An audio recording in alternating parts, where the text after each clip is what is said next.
Hello, YouTube. and welcome to the Los Pollos Hermanos family. My name is Gustavo, but you can call me Gus. I love that video he did about his pet peeves where he dressed up as Gus. That's like a. You go to the you unzip, you go to the You urinal, and really you touch yourself. It's such a good video. Why did he do that? Stupid video. Why did he do that? Also, we're live. Guys, the worst has come to pass. Hi, UFR chat. Guys, there's a comical spacing next to my wonderful guest Jaunty Webb. A comical what? There's comical space next to your icon. I don't Is get there? it. Yeah, Oh, I was there's probably talking about my Missing people. no. Yeah, it was from the missing people. He's talking about missing 411. We're missing two of our guests. MIA. MIA. out of not they're not here. Potentially KIA. The franchise is in chat and said saw the title and was like, I could maybe agree with this, and then saw it was a Fudge video. It was like, never mind. Oh man, have you heard that he has a creative writing degree? Does he mention it in the video at all? He mentions it. Every video? He mentions it multiple times, several times in this video. Fucking knew it, dude. I hope you're excited. Not only does he mention this video, I don't want to spoil it. Actually, no, we won't get to this part. I think if I remember right, he also shills his Patreon 3 or 4 times. Oh, of course he. Does he shill But, palette you do swap that again? too, Stan. No, I don't. I'm not counting the end. I'm counting like 3 or 4 times, other than like when he's like, "Thank you to my patrons." He should have renamed his video essays videos like everyone is a video essay, and then the thumbnail says because they have to be, because it's like I have to make video essays because it's all people watch. That's everyone else's that fault. was one of his videos. Yeah, it's not my fault. I have to do it because you've just been conditioned to be a video essayist platform. It's not my fault. It's not like my content's just bad, and that the Smash Ultimate videos were kind of a fluke. No. No. Off the record, I think those Smash videos are pretty good. It's just that his rest of his videos, when he's not talking about it, it's just not. He did Like his it was like his hypothetical Smash sequel was like meh. I disliked his video about the lions and Pokemon debate. I know we Because covered. there's a lot of lions though. I know we covered it, but like he's just like, the only argument is there are a lot of lions and that's it, and then we don't have to. To be How fair, many lions to be fair, exactly was it? It was 1 billion lions That's a lot of lions. against literal God. But to be fair, one Lucid, Pokemon? it's a lot of lions. You have Against you have to all of consider the it is Pokemon. A lot of lions. 1 Like billion is a every big number Pokemon at though. once? One of each Pokemon. Big number. One of each species of Pokemon, Alan. Which is over 1,000 for realistically- reference. Like some of them are getting wiped all the out. Legendaries. Yeah, realistically, billion is The a legendaries thousand, would just wipe thousand. the floor. Thousands. like realistically, we just like don't need most of the Pokemon. We only need like the select few that are either invincible or like. Yeah, there's this whole thing. It was a bad video. I disliked that. I don't want to cover it. Following, like, Sorry. he was really being very strict to like game logic and using like PP, but it's like, we could always just follow like the Pokemon like film rule, TV rules, because Or just like out. realistically, Oh, sorry. no. I was pretty much just gonna say like to have like a limited use. I guess it kind of makes sense, but like a tackle having like limited use is just kind of stupid. Like, oh, I can only tackle 20 times before I can't do it anymore. Like, huh? Well, It's a just Well, that, I would get all just tuckered out. I would just assume it's only a thing that happens in battles, even in the games. I wouldn't even assume that's like an inherent part. Because why would that PP be? PP is just a game mechanic. It's never, to my knowledge, it's never like contextualized in any way in Pokemon. Actually, I could be wrong. The only, it's not like it's like a stamina meter for a Pokemon where it's like, oh, you like keep fighting and fighting and they get tired. It's like, no, that's not how it works at all. Pokemon. I mean, actually, it kind of works because if you take them to a Pokemon Center and then like rejuvenate them, and then it's like all their PP's restored. Yeah. That sounds really weird out of context. It just but it's what it's called. It just reminds me of fucking Shofu did this not battle rap. They did this contest where he had a bunch of people submit rap to him, and someone submitted a verse under an Eminem AI filter, and it was like it was supposed to be funny, and she was like, I just busted all over him. Now I need my PP restored, and it was fucking hilarious. I don't know. There's probably worse things you can like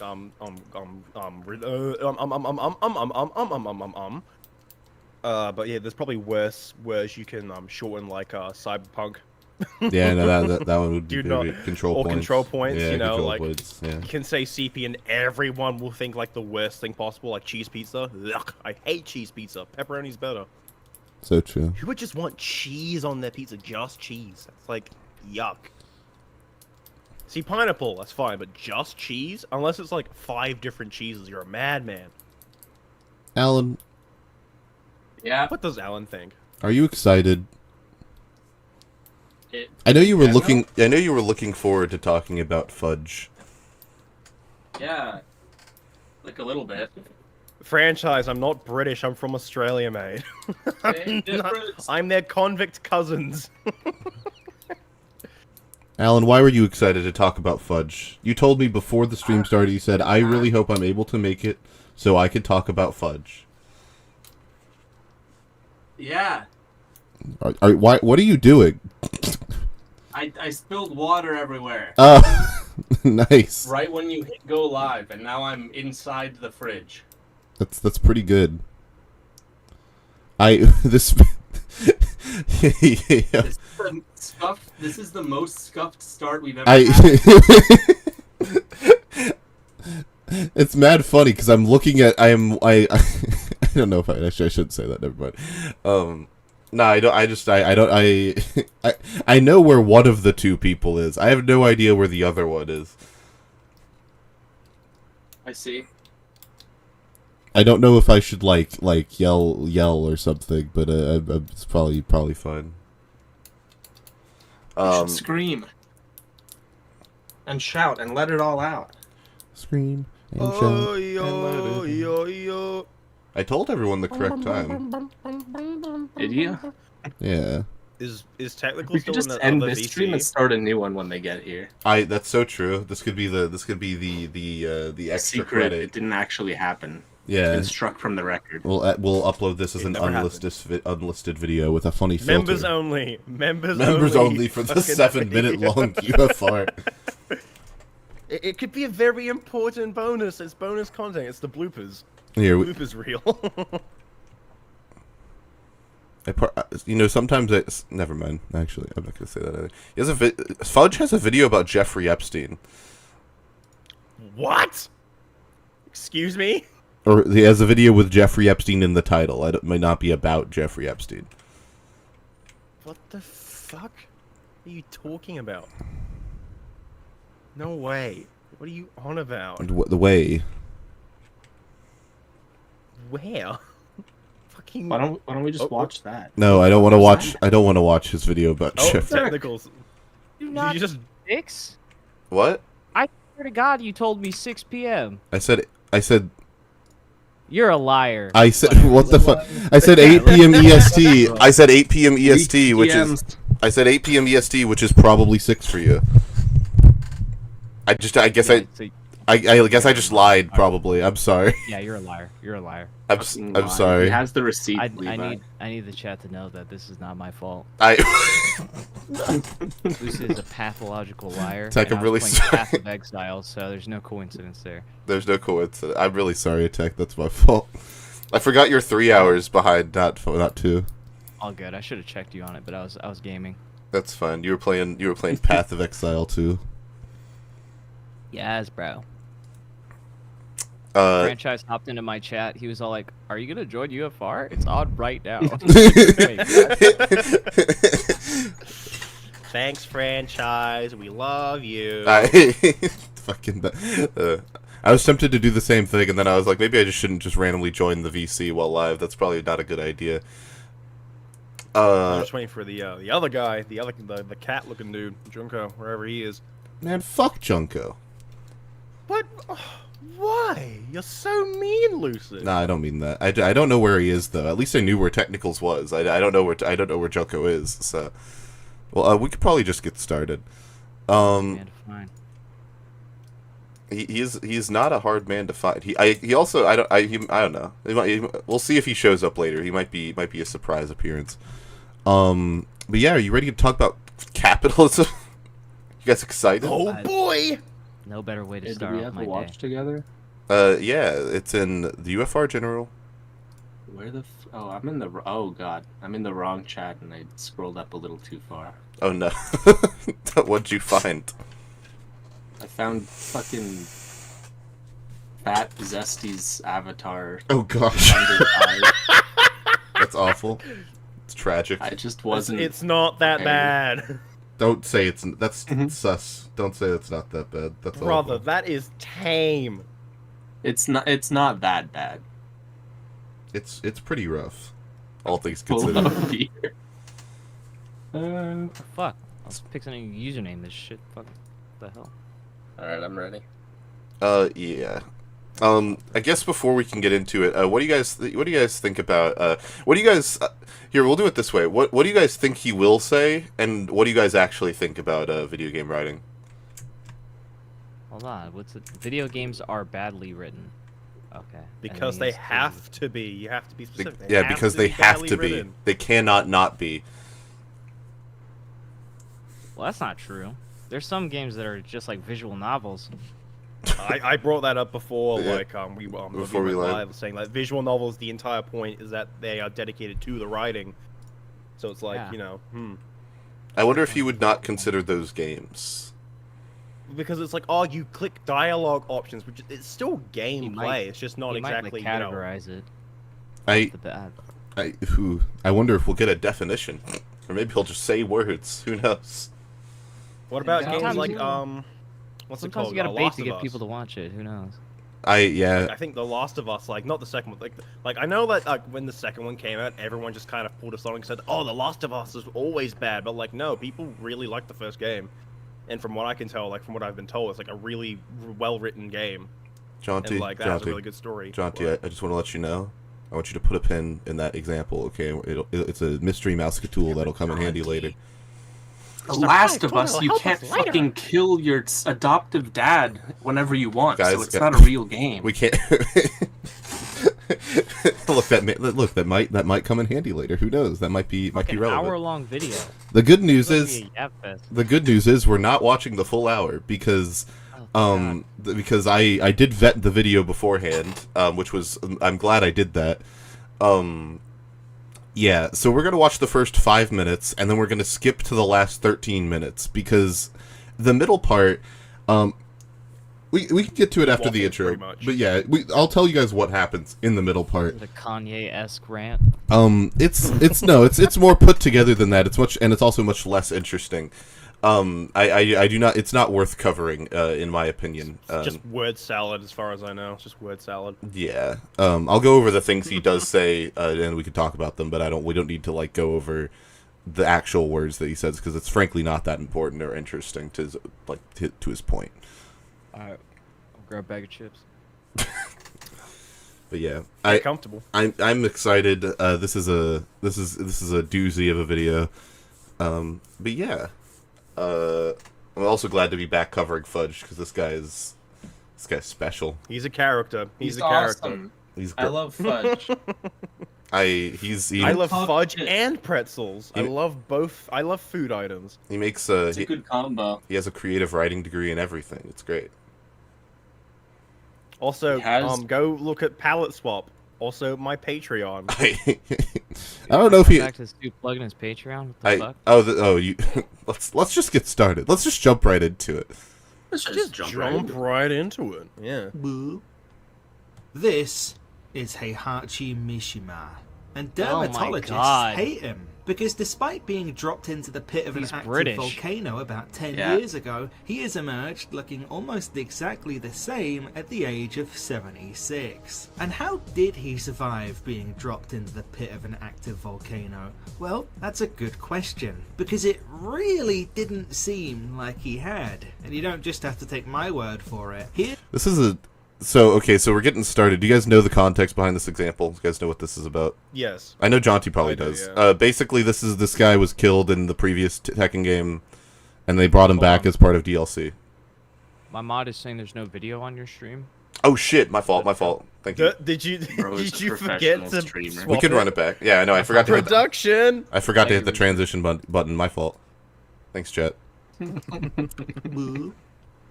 This is Heihachi Mishima, and dermatologists hate him because despite being dropped into the pit of an active volcano about 10 years ago, he has emerged looking almost exactly the same at the age of 76. And how did he? Yeah. So basically, this character was brought back for DLC after being killed in the previous game.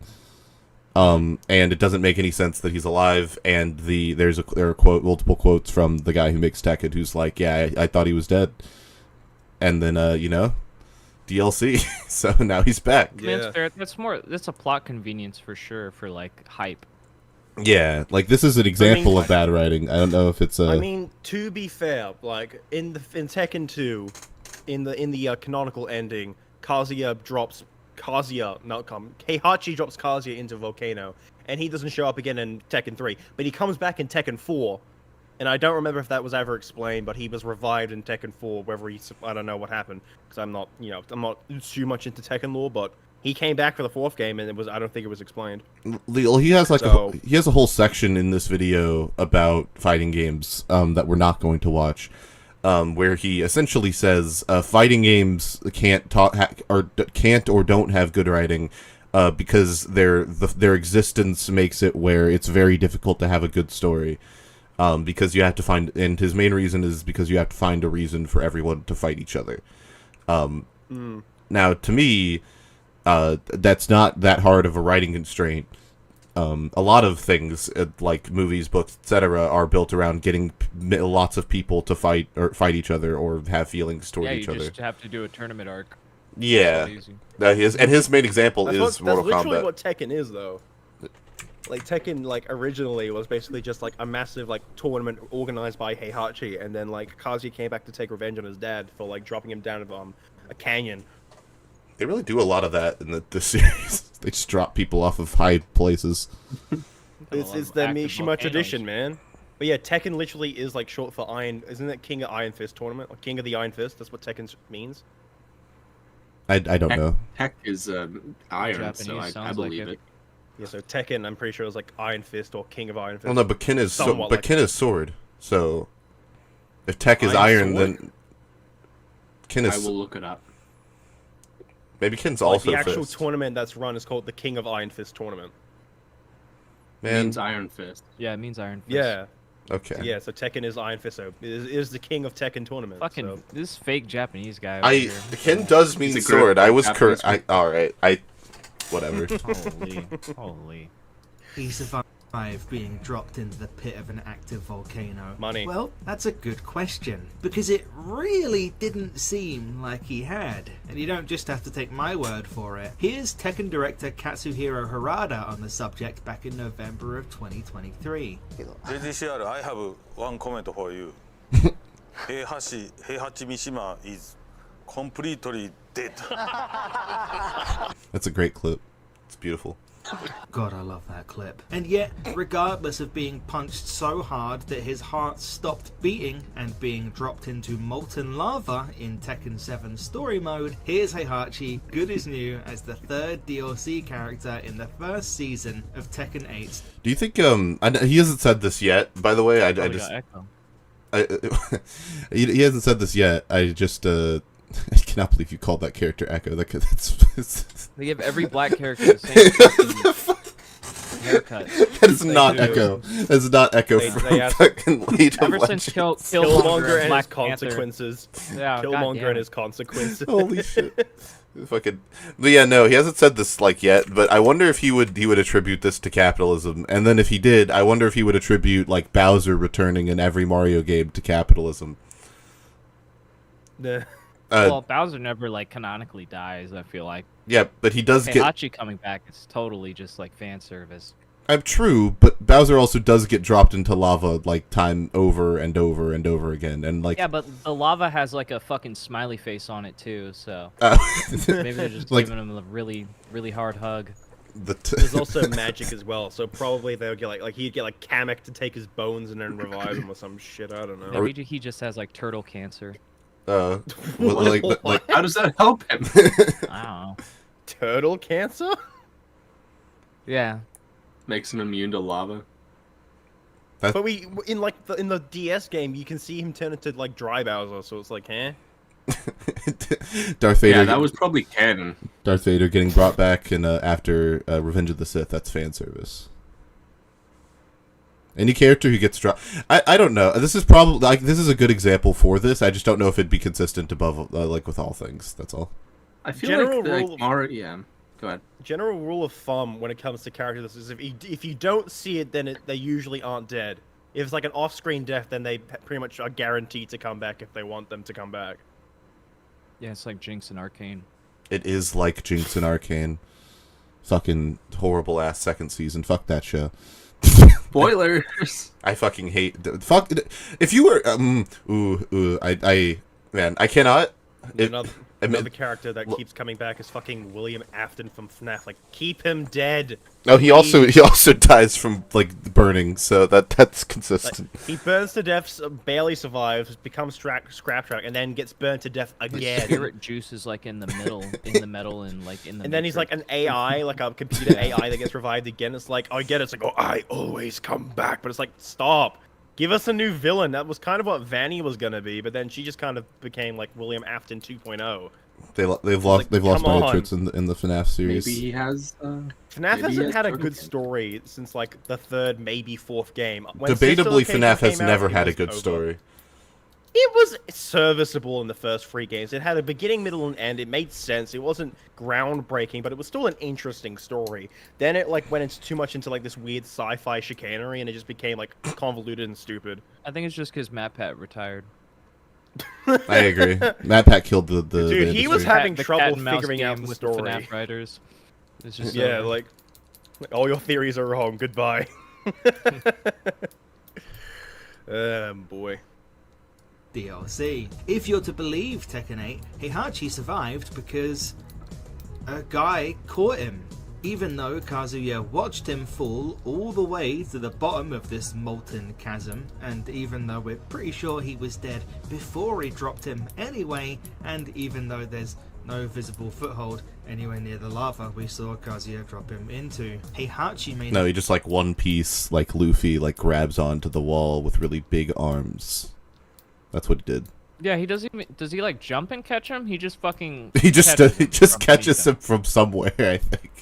Like I said, if you don't see him actually touch the lava, he didn't die. That's I mean, generally Kazuya seems the to see him. rule of thumb. Kazuya seems I to mean, see him touch the lava.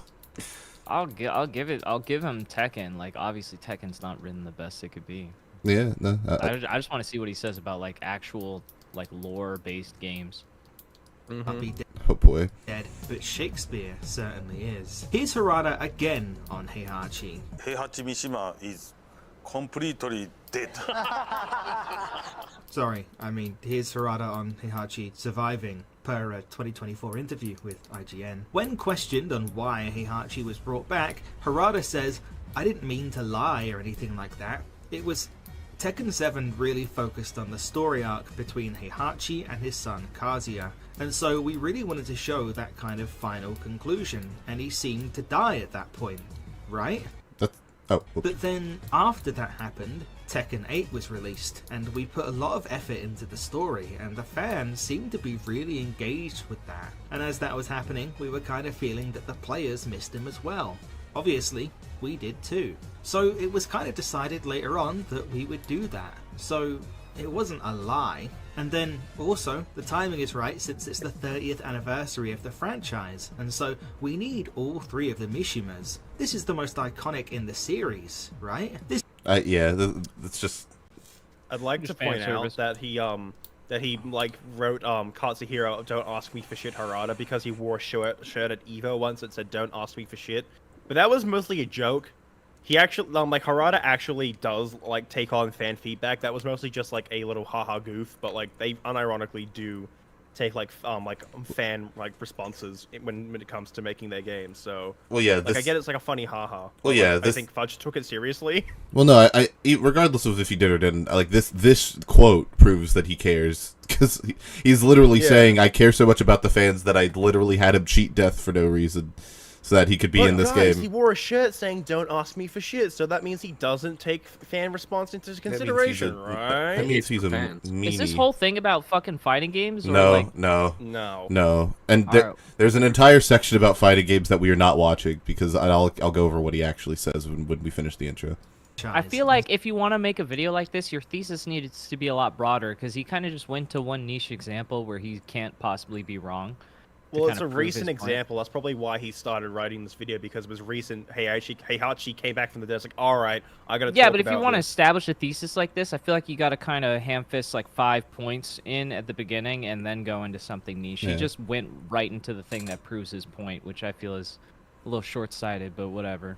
Yeah, usually how YouTubers tend to do this in other essays is they will be like, Heihachi, blah blah blah, blah blah blah. What do all these characters have in common? And then they like, yeah, they're all written like shit. Yeah, they're all awful. Like, and then they like, oh, how are they written awful? And then they actually start talking about the thing. But he's like 2 minutes and 26 seconds in, and he hasn't gotten to his point. Aside from about this is one bad. example. Yeah, this is aside from this particularly is bad, which I don't think anyone would disagree with from a writing For an perspective. hour-long video, like what the fuck? At least set it up and then go into stuff. Mm. So we need all 3 of the Mishimas. This is the most iconic in the series, right? This interview, riddled with so many down tones you could mistake it for a Barry White single, is obviously ridiculous. How many of you know who Barry White is? I don't get that reference. That's got to be some White. British shit. It's not. I'm curious. Do any of you know who Barry White is? He's a singer-songwriter apparently. Yeah, he's like an '80s. He's an '80s African American singer songwriter. I don't know why. I don't know why he would choose that reference, but that's there. Bro's culture. The whole thing of Heihachi surviving is ridiculous and was so clearly not the plan from the start. But would you believe me if I told you that it's not the only time it happened last year alone? This is M. Bison.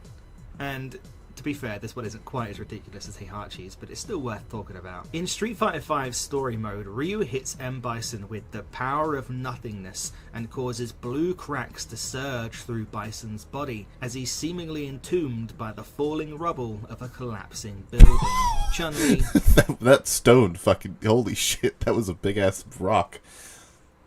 Even glancing back at his hat left on the floor as the protagonists leave, surely symbolizing some kind of ending. Based on this scene, I think you could quite reasonably assume that M. Bison is completely dead. But as of Street Fighter 6's second season of Anytime DLC, they have some shit like that where it's like an article of clothing left behind, why the fuck? No body, no death. Like, what are you talking about? Yeah, I Yeah, was that definitely one's- gonna say no body, no death. He did concede that it's a little less conclusive, but yeah, no, I think that it's fair to assume that he could have escaped. Also, I'm pretty sure M. Bison could teleport, so yeah, I'm pretty sure. Yeah. Wasn't he trying to use Cammy's body, and like put his own consciousness into her body or some shit? I don't know. He might go over it. I don't know.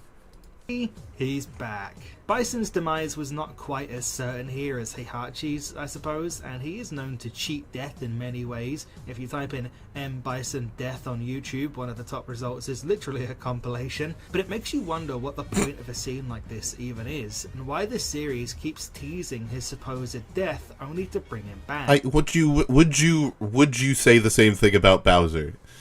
I just want to know, like, because to me they're not particularly different. I mean, I think the difference between fighting games and more traditional, like, single-player games is that when it comes to killing off a fighting game character, they have, like, certain functions and, like, movesets that people are attached to. So they could do one of two things: revive the character or introduce a new character that's all close, or if not, the exact same as that dead character. Yeah, Well, yeah, This but would be like so- they killed off Mario just to bring him back. because that would fuck up balancing with like the tier Or just lists like and all if that. someone was like a loyalist to, like, let's say, who's a character I can say, like if someone's like a Guile loyalist and they kill him off, all of a sudden their favorite character that they've played all the time is no longer in the series and they can't play him anymore. So they have to play someone who's like kind of similar, like Nash, for example, in the Street Fighter Alpha series, who's like Guile, but like not entirely. I just don't know why, because to me this is like picking on a disabled kid, because both this and like the platforming examples, they're both like cut at the hip where they can't, like, they are not in a place where you can both kill off their villain and also have the series continue. And that's not a matter of like, it's because the series are not built for that. They were built from the ground up. I'm not even saying it's good writing. I'm just saying that writing doesn't matter for, I don't think, these games. Like, you can critique the story of Mario. I just don't know why you would. So far, it's a badly written video. He should have said fighting games are written poorly, and like it would have been a great essay. Oh boy, let me tell you. There was a lot of build-up to this moment in Street Fighter V's story. A lot went into setting up Bison's demise, only for it all to be undone. And as such, there was a lot of fatigue from fans when they saw him come back, because we've done this whole song and dance before. Yet again, we go through the whole rigmarole of giving him a big dramatic send-off and then bringing him back in the next game. And before a bunch of other characters, people want to see more. Like, have you seen Q? I don't even play Street Fighter, but bring back... Unrelated, but I hate that he uses, like, the fucking AI upscaled version of this game because the pixel art's so good, and I don't know why you would ever smooth it out. This looks really upscaled, or was it like a filter in like? I feel like there was a re-release of the collection that like kind of anti-aliases the pixels together. I don't think it's AI upscaling. It looks like, but it does look ugly. Like I agree. in a way. it looks horrible. It looks gross. Q already does look like dumbos, shit, yeah. so why does this keep happening? Well, it's because video games are a lesser medium for stupid babies.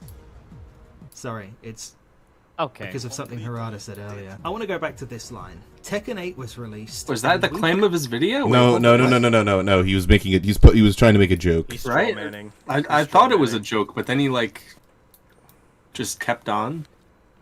Okay, you can go ahead. It's a bad joke because it's bad. Put a lot of effort into the story, and the fans seemed to be really engaged with that. And as that was happening, we were kind of feeling that the players missed him as well. Here's one of the core reasons games keep compromising on their storytelling. It's because unlike a book You or keep a saying movie, games in general, but all he's talked about is fighting games. Yeah, which is Yeah. That's what I'm saying. Like, if you're gonna fucking generalize it, then like show other examples. He's only talked about fighting games that were 5 minutes in. Yeah, because fighting games are the ones that do it all the time. Because guess what? The characters that they kill off are people who people like to play, and it's like, oh, I can't play the character I played in the last game now. Who Yeah, am I it's gonna all play about now? appealing to the player base. And you It has could- nothing to do with the lore. And you could have a fighting game where you can kill characters off and have them be brought back in a significant way. Like where you would design it from the first game to where every time a character dies, they get reincarnated, or something. Look at Mortal Kombat. They fucking rip Yeah, people because in half the time. And it takes place in the underworld, and everyone's like fighting for, like, I think they're fighting to escape hell, right? Isn't that the premise? I forget. No, they're fighting to Something. save their realm. Oh yeah, thank you. Yeah. But it's like Also, you Yeah. can just do like time travel chicanery, like in Guilty Gear XX, which they have two souls. There's Soul Bad Guy and there's a Soul Bad Guy from the past. They have them both in the actual in-game story because of time travel.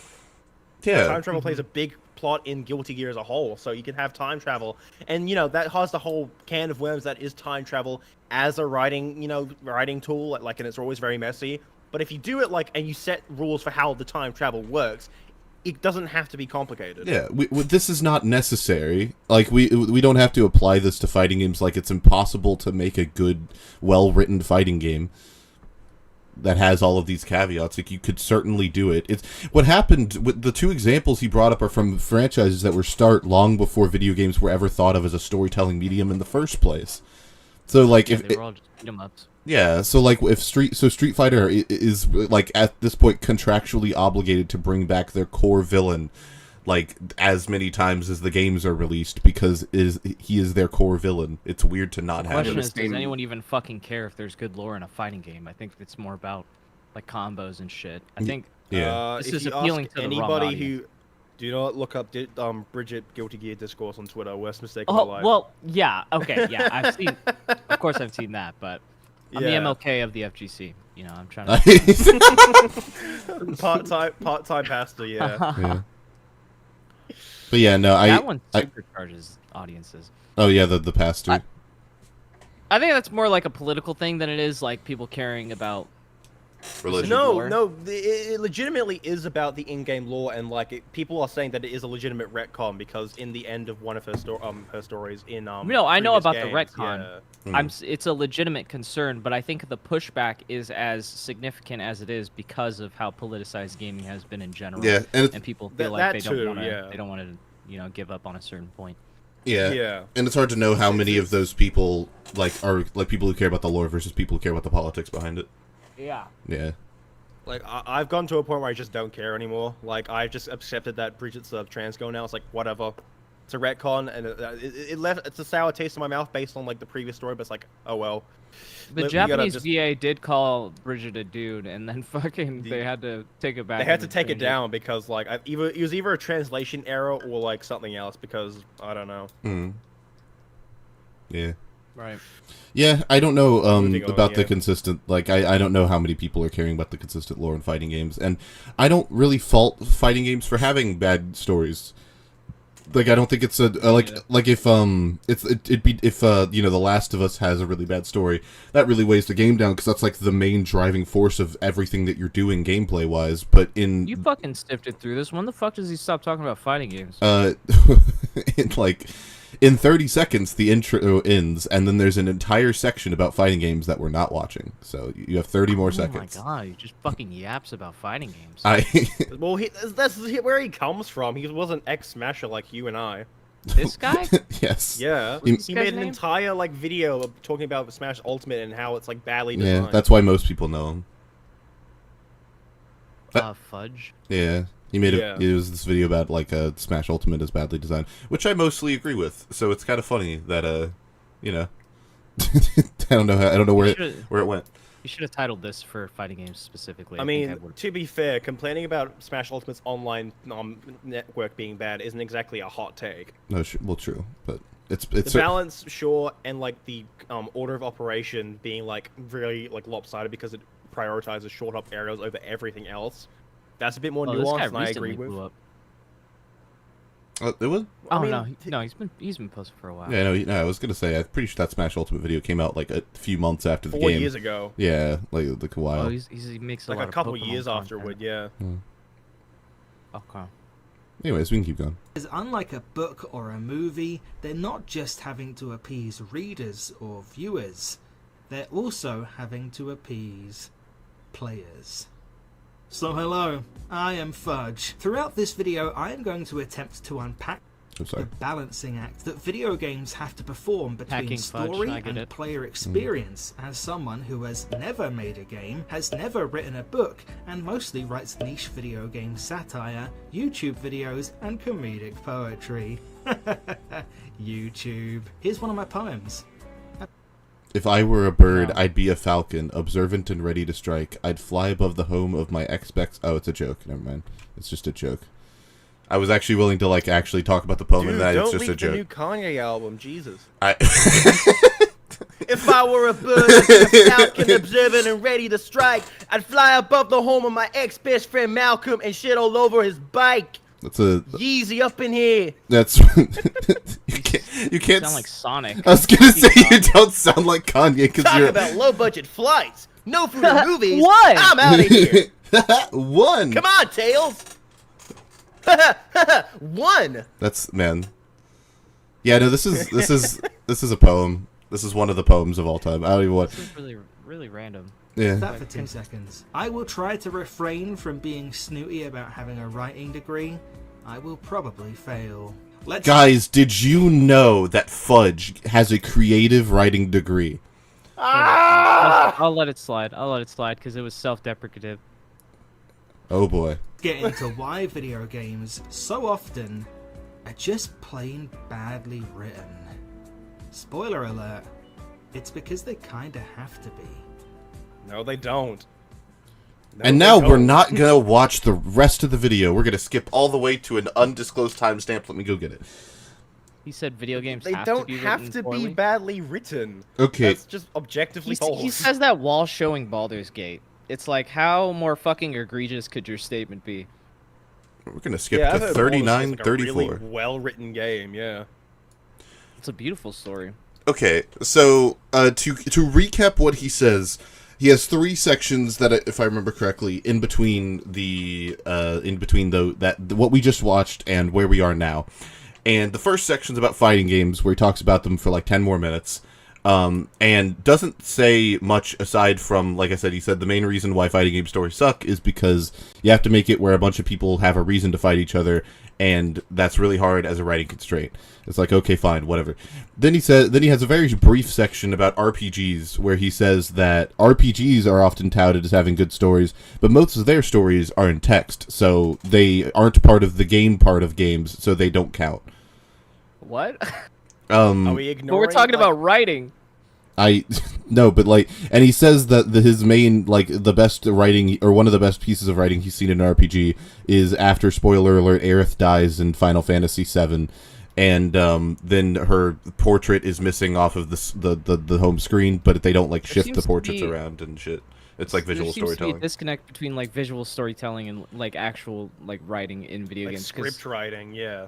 if he threw away all of the script of an RPG, that's just I almost want to watch that part because I don't know if that's truthfully what he really said there, but It's short. Like- It's short. We could watch that part. It's only like 2 minutes.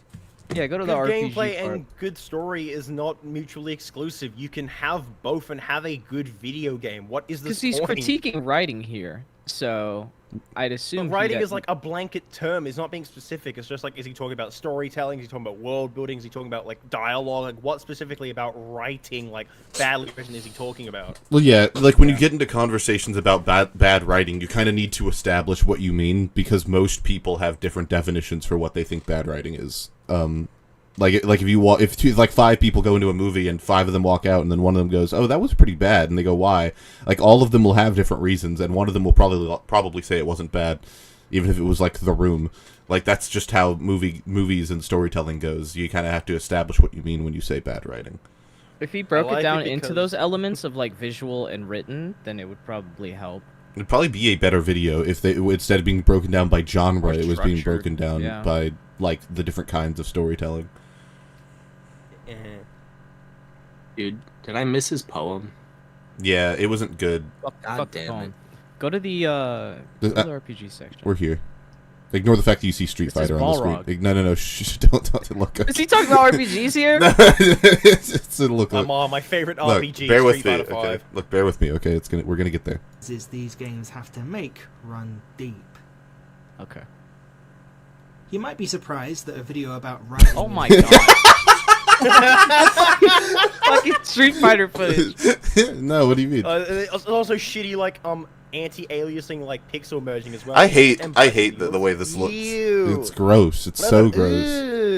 It's so gross. Games has talked about fighting games of all things for so long, but when analysing how narrative is conveyed in an interactive medium, I actually think this is one of the most interesting places to look. RPGs are on the complete other side of the spectrum from fighting games. Writing is in their DNA. They are built from the ground up to have good stories and characters. Their gameplay supports lots of text and dialogue. I don't think that's quite as interesting to analyse when you're talking about video game writing specifically. Analysing the What? writing in I'll pause here because he said that RPGs go on like the polar opposite, which I disagree because RPGs still have like more significant gameplay. If he said like visual novels, then I'd agree. Well, yeah. Most of the time, it's basically Well, just, no, you but click, he's- click, click, pick an option, click, click, click, click, and that's it. His point is just, RPGs have more story because they're text driven primarily for the most part. Which, Yeah. like, isn't Which isn't that's not always the case. Yeah, it isn't universally true. But he's saying like he's I making wouldn't bust general his balls statements. on that point in particular. I'm more interested in how he delineates how the writing is poor. Well, What I about, think like, he's just saying it's not interesting to talk about RPG writing, even though he's made a blanket statement about all video games, and RPGs are the ones where the writing is good.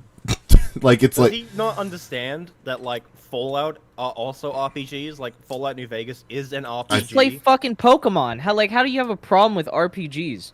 I think, well, Dude, he makes so many videos on Pokemon, dude. I mean, he had an entire all video fucking about how Sword and Shield is badly written, and he might be right. He probably is. That game's bad, from what I've heard.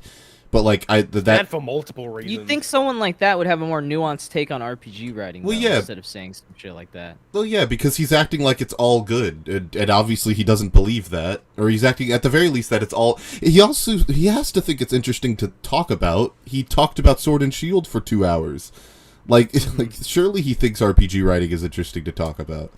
It's either that or he just has severe like autism about Pokemon, which is probably the latter because he made like multiple videos talking about his autism. I mean, So, maybe he could also just not. He could separate that from an RPG. I just don't. I wouldn't agree with him if he did. He could separate Pokemon from an RPG. Yeah. Disco Elysium, for example, is genuinely not that dissimilar to analysing the writing in a book. A lot of people who critique and analyse the writing in... This is a horrible example. Have you guys played Persona 4? This is an awful example. No, I Per- haven't played it. Persona, I the know Persona what- series, yeah. I haven't played any game other than Persona 4, but Persona 4 is excellent. Persona is one of the RPGs where your decision-making and who you decide to talk to and spend your time with is, like, imperative to how the game plays out. So, it's not like a visual novel where you're reading a predetermined story that happens in front Like of a you. dating sim, but all the people are children. That's not what. That's not true. That's not it. What? The fuck?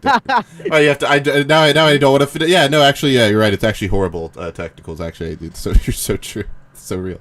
Does Fudge ever bring up Detroit Become Human or like any David Cage game? Fuck no.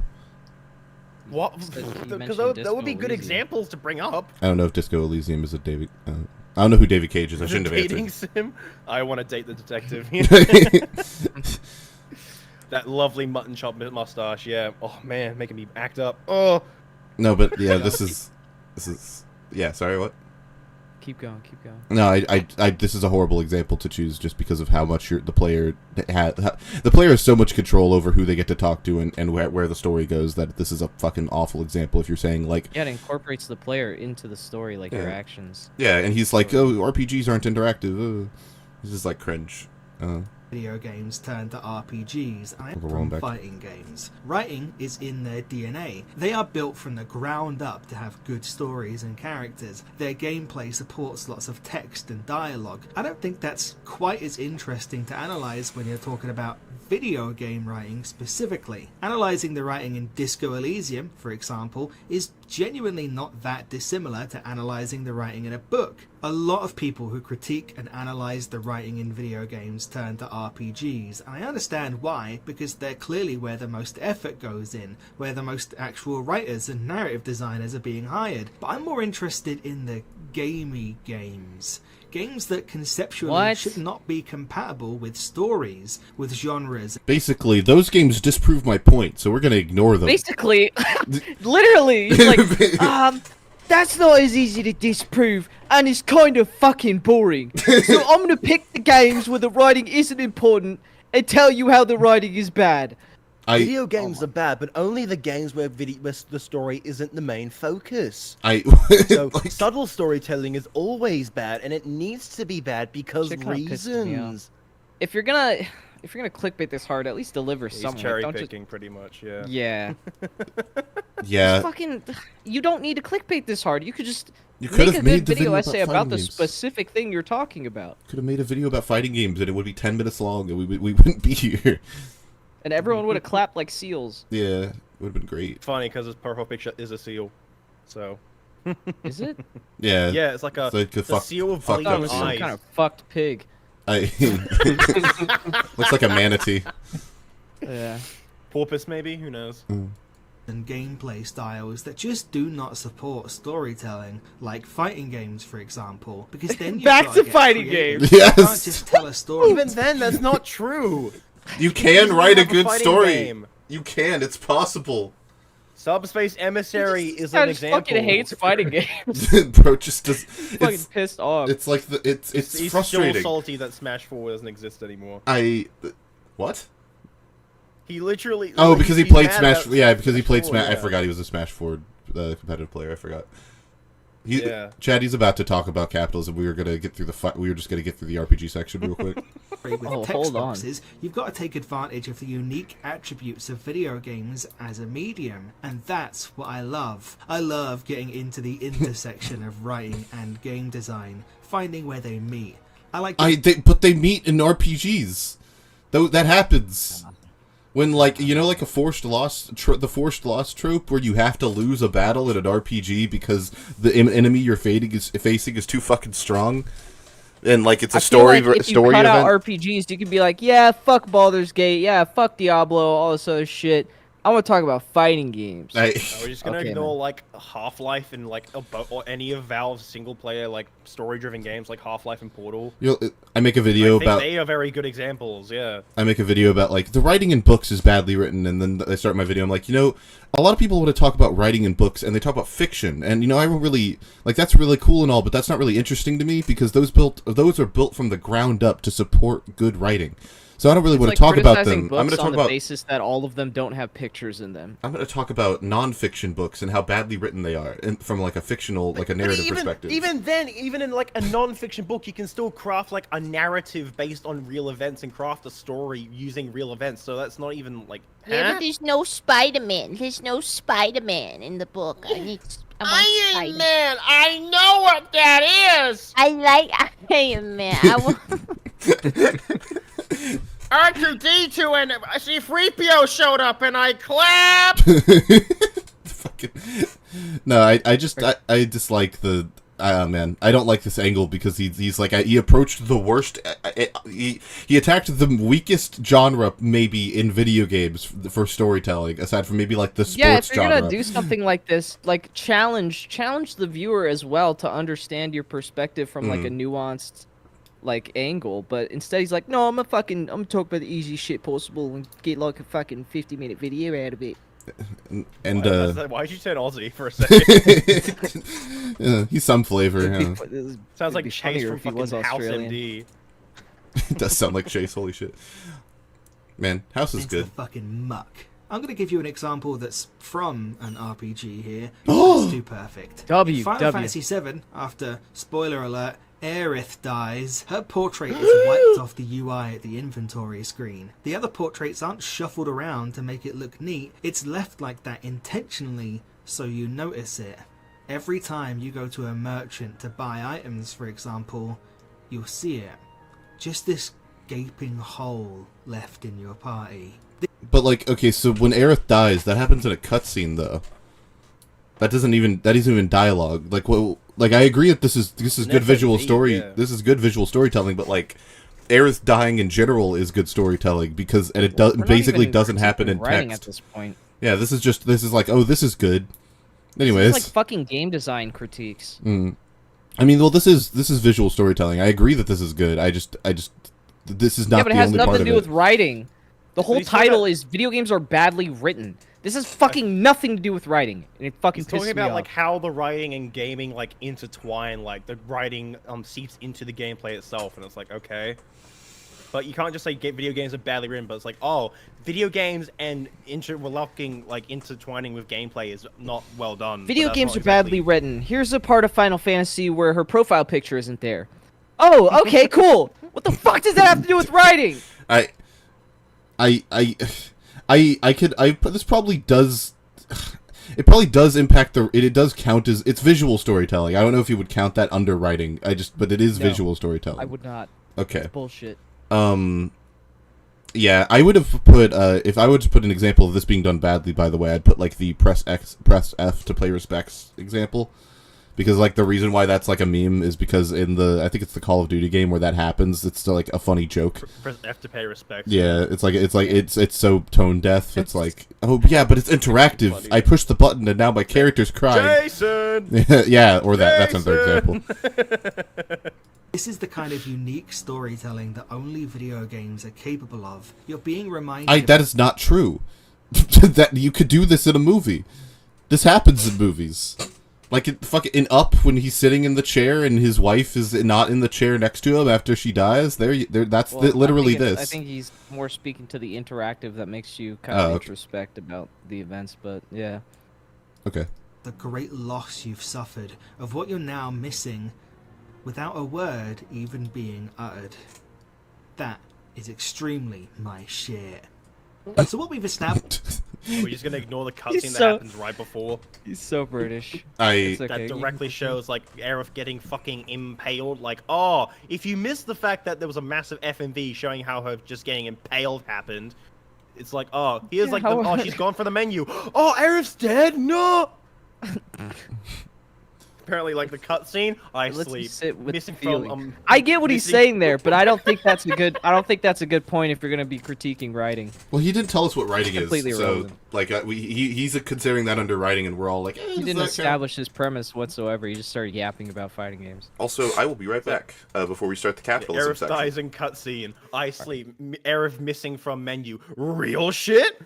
Like, huh? My shit. All right, I'm gonna grab a fucking drink while he's gone. Me too. Me too. Let's all get a drink and come back and have a big old cheers session. Right. I'll be right back. Entertain the chat, Alan. Yeah, not gonna happen.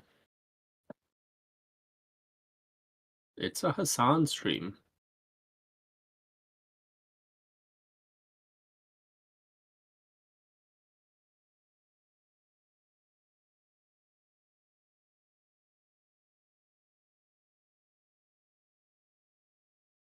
The chair isn't there. The chair's there. I think it's in the. I think it's in frame. Bottom left. I've returned. I'm back. Yeah. Hello. Where's Lucid? He's shitting he'll still. be back. Fucking bitch. What beverages Just you get, fun. Technicals? It's a. So I went to Costco and I got these Starburst sparkling ices. They're actually Ooh. fucking delicious. I'm drinking a pink I one. just got myself an iced coffee. That's all I got. Fire. Mm-hmm. I It's like actually, almost 10 a.m. here. I stopped grifting for a second. I actually started using HelloFresh because I've been plugging it in all my videos. It's pretty good. Is an actually decent sponsor? Yeah. Well, they've been paying me more now too, but I used my own code. Got some HelloFresh. Just they give you all the ingredients, so you prep and cook it yourself. Makes you feel a little more accomplished too, like you earned your Yeah. meal instead of being a lazy piece of shit. Yeah, This because I episode for you. I usually cook at least once a week in my household. So usually I'm cooking stuff like pasta, rice dishes, steaks, various meals once a week. So, you know, having the culinary skills, like when I actually eventually, you know, move out of my house and live my own, I'll be able to cook for myself and not just eat McDonald's, Hungry Jack's, Yeah. and KFC every night. Right. I Because love that's what happened cooking. when I was working in like fast food like years ago. I was like working as a delivery driver, working like late into midnight. I didn't know how to cook, or I didn't know how to make like food before I left for work, and then eat it as like leftovers when they come back. Yeah, So I it's just depressing. ate like, yeah, I ate McDonald's and I got like really fat. Well, not really fat, but I put on a lot of weight, and now I've been going to the gym, trying to build muscle, lose some weight, and you know, Fire. I think I'm losing weight, but it's not like as fast as I expected because I've only been there for like 2 months, so. Maybe in You're 3 months' leaning time out, it'll bro. show You're more. leaning Yeah, out. yeah. I used to be like a massive like beanpole in like high school, but then I like broadened out. So if I lose weight, I'll probably just be like very like wide compared to when I was in like 17. So. Hello, Yeah. I'm back. Making some W choices. Hi, Welcome back, Levi. Houston. Will he tangent about fighting games again? Let's see. I don't think so. Spoiler alert. Also, for those curious, everything we just skipped was about one game. Was it it about Tekken? Tekken? No, it was about Tears of the Kingdom. Oh, Wait, what? We skipped that? Yes, because I haven't played it, and B, it is incredibly long-winded and not in an interesting or engaging way. I played it. Fuck you, Lucid. Do you think the story's bad? No, I think all the Breath of the Wild Tears of the Kingdom is a very fun interactive story. Thanks, Tech. I appreciate your input. but they Holy brought shit. Ganon back from the dead. Also, hi Junko. Junko. You were Hello? very late. You were very late. Junko, my you're friend. here What just in happened? time to hear us talk about capitalism. Fuck yes. Yeah. Fuck. I thought this was tomorrow. I And I thought this was an hour later than it started. Look, we all thought some things. It's okay. See, technicals. If you came in like now, you would have been the same time as Junko, so it would have. Yeah, one been, thing like, we you can know. agree on. Fuck Lucid. Am I right, Junko? He kicked me because I got in the VC first before him. That didn't happen. And I told that him didn't that happen. he was slow. That didn't happen. That didn't happen. That didn't He's gonna happen. kick me again. Watch. He's gonna That didn't- silence me. No. Literally that didn't- 1984. I would never do that because that would make me look bad, and I would never do that. Call Elon. Man, fuck Elon. I pay him $8 a month to do my bidding. Oh, yeah, because you're verified. Pay him $8 Yeah, a month so I to can make write it. my long-winded complaints. Man, well, I still don't understand why like Elon made the verification basically just a visible I pay for Twitter little. Yeah, that's button. kind of stupid. I've had articles written about my videos. I couldn't get a fucking verification badge. It's just stupid. Meanwhile, if you're like a no-name If you're a journo, fucking you get stupid verified. journo, yeah, 200 Fudge would have been followers. verified for being on Palette Swap on Twitter, unironically. Probably, actually. Well, no, I think Palette Swap is his own thing, so you might not have a connection to Twitter. It's still it's still a magazine to a degree. Well, yeah, but the way that the verification used to work is like you have to have like an intermediary between you and Twitter that would get you verified. And like if you Yeah, or start your have to own, prove that you're like a public figure that Mhm. that fears being like That- someone impersonating you. yeah, or defamed or whatever. Yeah. Anyways, Junko, video games are badly written. What do you think? It really depends on a lot of things. Wow. They definitely can be badly written. Yeah. That's pretty. Yeah. This guy fucking metal. Holy shit, dude! Why do we even watch this video? That was incredible.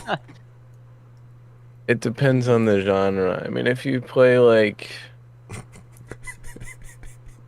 I don't know. It depends. Oh, you can say, like, some people will say games that just don't really have a prevalent story will be badly written. Yeah. You know, like what if someone says TF2 is like a bad story because you get to read the comics or whatever? You could say That'd that. probably be right. Yeah. But I mean, the comics are external media. I think he's The comics. specifically talking about in-game storytelling. Yeah, how it's like intertwined. He's been digging he into rants about Tekken fighting and games a Street lot, Fighter. pretty much. Fighting games. Mainly Tekken, because Heihachi's back from the dead because people want to play Heihachi. Because I mean, let's face it, I just think that's silly, to be honest. I mean, it's silly, but like this is Tekken. This is the same game that had Negan from like not Mortal Kombat. What the fuck? The Walking Dead. Negan from Walking The Dead, Walking Dead. and fucking what's his face from Final Fantasy 14? Who's the main character? Noctis is his name. Yeah, Noctis. So yeah, Noctis, Akuma, Geese Howard, and fucking Negan are all in the same game in Tekken 7.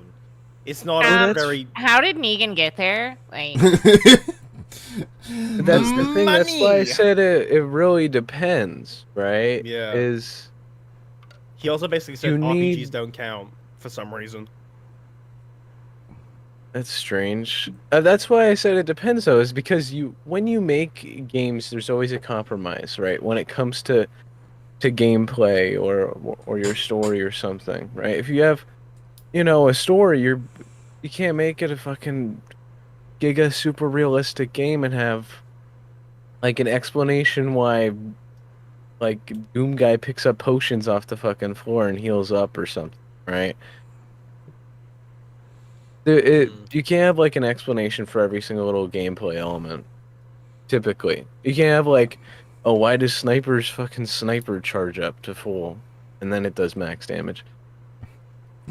Actually, if you read comic number 82 and read this little dialogue in like the deep in the game menus, it explains exactly the lore reason why Sniper can blah blah blah blah blah. Yeah, no, I just think he's looked over like a lot of really good examples of good storytelling, even in non-RPG games, and we could just we're just gonna throw those out the window because they don't count, I guess, or I guess we're just not gonna talk about them. Yeah, fuck Skyrim.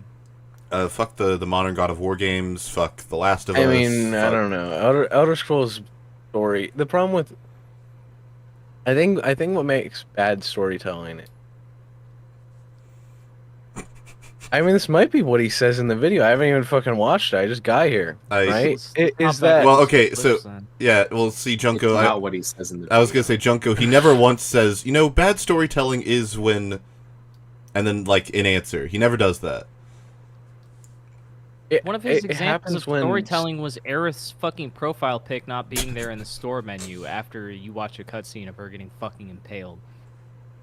Like, there's nothing. That's more game design than anything. That's interesting game design and game elements. I don't think that's fucking writing. It's confusing what he focuses on and what he decides to ignore. Well, yeah, because you would think he would talk about like why Aerith died and why that's a good thing, narratively speaking. That's why. Yeah, that's why you need a separation between what is gameplay and what is the story, right? Yeah, he doesn't do that. At least not. At least if he does, I don't know where he does that. I haven't seen him do that. Like you don't play Skyrim and you press tab and you open up your inventory and think, oh man, what is the lore between the fucking pause menu, right? You don't. That's stupid. What is the lore reason why I can carry like 500 rolls of bread with no visible bags? Do I have like infinitely deep pockets or something? Is there a lore reason why I can magically hold that many, but when I have one too many, I can't walk anymore? Like, what's the lore reason? Yeah, I think the biggest issue. It better. I think the biggest issue with storytelling in games is when it becomes convoluted, right? You make a game, you have an idea, and then Like it's oh shit, we need to make a sequel. Yeah, that's exactly what I'm talking about. Yeah. Why? Someone in chat just said, "Bro, what's the Roblox lore for child labor tycoon?" Oh well, that's easy. That's much more less convoluted, I feel. The Industrial Revolution and its consequences. There. Junko- I really want to see what the fuck how he even possibly brings up capitalism. Actually, I have an idea, but Well, do you want to put in your vote? What do you think it is? Fortnite Battle Pass. Interesting. Being a nun isn't I one think of my. them. Oh wait. Oh, So- sorry. Yeah. What was? Sorry. I was probably gonna say what I'm gonna say is that because big companies have a lot of money, they rush game and it doesn't get enough time because crunch culture and that shit. That's probably why. Okay. Make me money, release game early, even though it's underpolished, and still make money because cheap. Junko, Probably. Yeah, I think It's a rough what, reason. how do you think he's going to bring up capitalism, Junko? If this was a good game, like video, and had like a solid argument, I would say not crunch time because you have dedicated people for that. You have story writers, right? That's always a stupid argument. Mm-hmm. Yeah, crunch is like development, not the writing. At least it shouldn't be. Mm-hmm. It should be. It always depends on the game, right? Story can always take a backseat. Like gameplay. I mean, when you play Counter-Strike, you don't think about the fucking story, do you? Because it really is in the back seat. But yeah, if it was I would say a solid argument is like when an issue with like capitalism in video games is like when a publisher wants you to make another game and you're like, well, we just finished up the fucking story. What the hell is there to write about now, right? Hmm. Alan, what do you? I would say that's like a solid argument, but he's probably gonna do the Fortnite Battle Pass thing. Alan, what do you think? He's gonna say the chuds who play Mario, the Mario chuds, they want Bowser. We And we have to give them Bowser. We have to revive Bowser every series, and it's all their fault. And it's all. And then the evil corporations, instead of making it their goal to write a good story, they're making it their goal to make money by pandering to Mario people. We agree. We agree. All right, let's see. Say it with me, chat. We agree. At least one of you got it right. Sorry, ladies. Maybe hit the gym sometime. So I think I've made my point pretty clear here. you Gameplay and haven't. story. He has not. No, you fucking haven't, dumbass. Hold on, let him finish. Let him finish. All right. I absolutely love it when YouTubers say, "I think I've made my point pretty clear," and it's like not true at all. Constant conflict with each other. Oh shit! One, Wait, fuck, shit. Oh shit! This is on YouTube, not Twitch. He's I- he's separated gameplay and storytelling, but he doesn't want to tackle RPGs for some reason, which are solely focused on storytelling. Like I'm confused. the gym sometime. So I think I've made my point pretty clear here. Gameplay and storytelling are in constant conflict with each other. One practically always has to compromise for the sake of the other. It's very hard to get that balance right. Such is the nature of video games as an interactive medium. No. That's not Fuck, true. No. So he's made his position clear here. The gameplay and the storytelling are different, and he's And they critiquing fight. storytelling here. Yeah, and they fight against But each even other. then- But that's not even true. But They don't have to. Even then, the example about like Heihachi coming back, that's not gameplay. That's just like fans wanting the character back. That has nothing to do with the gameplay reason. Like, oh, for the sake of the gameplay. I guess having a character function kind of constitutes. Yeah, but like, that's the not. That's like gameplay. he doesn't have to be there for like he does not impact the quality of the gameplay by existing. Like his like Heihachi's existence doesn't or not existence doesn't change the review score. It like the game could be as good or as bad as it is, regardless of if that character's Yeah. present. That doesn't change anything. Like ideally, as a good game designer, like whether you're one person or a studio, you will figure out how to actively make them go hand in hand. Like in like Half-Life is a very good example. That's probably one of the best examples of a game that intertwines its gameplay and its story incredibly well, and he doesn't bring it up once. Well, yeah. Half-Life is a perfect example because that was like one of the first games to ever do that. Well, Yeah. no, Half-Life takes a lot of cues from other games, but it did it all in a way that made it feel really unique and well put together. I'd say. Half-Life 1? Yeah, the first Half-Life took a lot of cues from other games at the time, but Valve did it in a way that felt unique and interesting. And then Half-Life I guess, 2 developed on that, yeah. I guess like Unreal kind of had that like before it, but Unreal came out like a couple months before Half-Life 1. Yeah. But like that whole starting introduction with the tram, right? That's your introduction to the characters, the environment, Portal, like where you Portal, are, what's going on. Portal does a bunch like of exactly a bunch of this stuff really well as well. Like if you like Yeah. explore in Portal, you can find like notes from other scientists who used to be in the laboratory but aren't anymore, and like you could piece together what happened. But you don't even need to do that. But if you do, then you have more context for why you're there. Like Yeah. this is not rockets. A bunch of games do this. This isn't like Any Valve game does it, like I the mean, Half-Life yeah, series but- does it, Well, Portal does it, TF2 and Left 4 Dead Counter-Strike does it, don't TF2 really. does it as well. well, No, TF, TF2 has storytelling within its well, like, it does, maps it does, but and it characters. does, but it doesn't have like I think I would argue.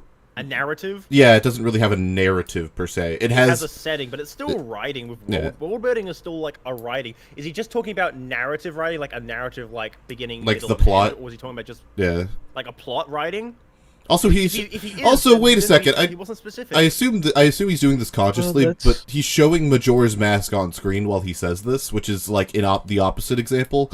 Majora's Mask also has a great story, and it's almost entirely told through gameplay. We need to like make a bingo card of like every like bad video essay strip where it's like they have footage on screen that disproves their point. Oh, thank you, chat. Splatoon's also another good example. If we can't use RPGs, Ooh, Splatoon's yes, another good example yes, of. yeah, Splatoon's actually a really good example as well. Yeah. He's just wrong. I don't like what part of Splatoon's gameplay, or I guess fuck it. What part of Zelda's gameplay takes away from its story? I don't like why would that happen? And I know that he had like an entire section where he talked about fucking Ganondorf being in Tears of the Kingdom or whatever, but like you should Bad storytelling is when reading. Bad storytelling is when reading. That's I feel, man, I just like, what he said cannot be true. And you certainly can't use one game to justify it being true. I mean, why does he say Tears of the Kingdom? Ganondorf comes back like 70 fucking times. No, but Tears of the Kingdom is directly Well, a sequel to Breath of the Wild, where Ganon exists, and no one puts together that Ganon and Ganondorf are the same person. The Zelda series as a whole is basically multiple Links and multiple Zeldas and multiple. It's Ganons essentially all an coming back anthology. to- It's not really it's not a connected story, basically. Yeah, pretty Right, much. I understand that. Is Tears of the Kingdom the only game though that does that? Tears of the There's Kingdom and more Ocarina of than Time. just that. Or right? sorry, and Majora's Why, Mask. doesn't Twilight Princess bring Ganon back from the dead, or am I misremembering? Oh, you were saying the only game that brings back? Yeah, no, like most of the games bring some form of Ganon back. Yeah. Yeah, he's like an Yeah. eternal, like fucking, just presence of evil and Yeah. malevolence. He It's just- Yeah, his he's sort part of- of the like- Triforce after all, so. Yeah. Like the cycle of the world, though, like good and evil, Yeah. Mm. heaven and hell type shit. If they set it up like that, that makes sense. Mm. Because they almost have like a reincarnation system going on. Well, they do have a reincarnation system going on. Yeah. For like centuries of the game. Yeah. That's not the case with fucking Mario, but That would be crazy if it was, though. Could you imagine if like they had like showed Bowser like reforming after being killed again? That'd be crazy. that would be fire. That'd be actually awesome. fire. But the problem is you can't just make a blanket statement that says all video game writing sucks, though. It's like no one looks at Mario and is deeply invested in what's going on. Unless, Yeah. It's a rage bait ass title. yeah, it's just Clickbait. That's Yeah. like it's like video games are badly written, except for all of the ones where they aren't. Like that's Except for it. all of the ones where the writing is the most important. Alright, let's get into it. Tekken. I mean, to be Let's honest, talk about Wii Elder Scrolls lore is pretty convoluted. Yeah, but you don't need the lore to understand the story. No, because it is like individual stories. Yeah, which is another You're not would, the same which would fucking be guy. another thing to put in this video if it were like actually comprehensive would be talk about like games where the game story is entirely self-determined by the player, like fucking like the Elder Scrolls or Fallout New Minecraft. Vegas as well. Fallout New Vegas is a very good example. Yeah, Or just Fallout in general 'Cause as the- a concept. But from what I gather, Yeah. he's not really a guy who plays PC games because he doesn't really bring them up. But even then, Fallout's not really a PC exclusive game. But You know what? Fallout lore is pretty. It's not really that convoluted, but there's like a million of fucking games, and every single game is like an individual character.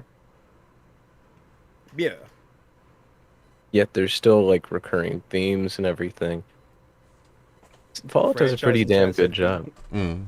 franchise in chat said Wii Sports is a well-written game. Low key, Matt is like the final boss. He really all True. comes down to it's really all leading up to him. What for is sure. the lore reason behind Matt's power? What's his backstory? What's his Fucking training bald arc? black head.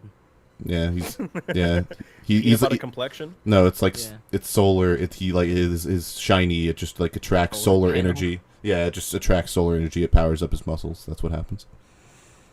Ways has to Photosynthesis, compromise yeah. for the sake of the other. It's very hard to get that balance right. Such is the nature of video games as an interactive medium. I won't belabor the point anymore. I instead want to make one last, slightly separate point.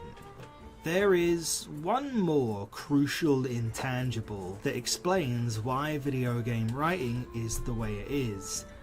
And it's all down to... Aren't the Yakuza games also renowned for having great stories? By the way, while we're here, I'm Yeah. certain he'll convince me of the Yeah, opposite. Yakuza I'm I've heard, sure. has a very, very good story, like a long story following its characters like Kiryu, Majima, Daisuke. Oh, who's the not Daigo? Oh, who's the main character in Like a Dragon? I don't fucking know. I haven't played the Someone Yakuza remind me games. his name. I should play But the yeah, Yakuza most of the games. games follow Kiryu, which is the guy with the white suit here. Mm. video game writing So is the Ichiban, way it that's his is. name. Yeah. And it's all down Wait, his name's Ichiban? Is that real? Ichiban's the name is he's in the His name is number one of one. the sequels. Number one. Yeah. That's crazy. What the fuck? Japanese Eric Andre. to... He kind of Well, does look like Eric Andre, yeah. It's all down to... Say the line, Bart. capitalism. Woo. Everyone can agree that Halo has been bad for a while, right? See, No he one plays has really PC liked- games. Okay, Goes from Halo- Yakuza but to even then, fucking Halo. Halo's more of like I guess Halo is a PC game, but I feel like it's more known as an Xbox game. Yeah, but he's playing it on Thanks, PC. Consider. He's playing the Master Chief. I'm Collection. certain actually? he's How not do we know going to that? actually critique the old Halos. No, he's going to critique the new Halos. The newest one where no one But gives isn't a the shit. new Halos bad because like just the actual The everything gameplay is sucks? bad. The everything is bad. Because of Yeah, like- Fortnite Bow Pass! Here we go. any of the last few games for multiple reasons. A few times that's been due to the gameplay, but mostly it's down to the story, which most fans will tell you hasn't been good since Halo Reach. Every entry since has only... I feel like all of the What? complaints I've heard about Halo He's Infinite playing have with been controller. gameplay. Oh, is he? Most of Oh, the time, shit. It's about gameplay. Yeah, I've only heard gameplay critiques.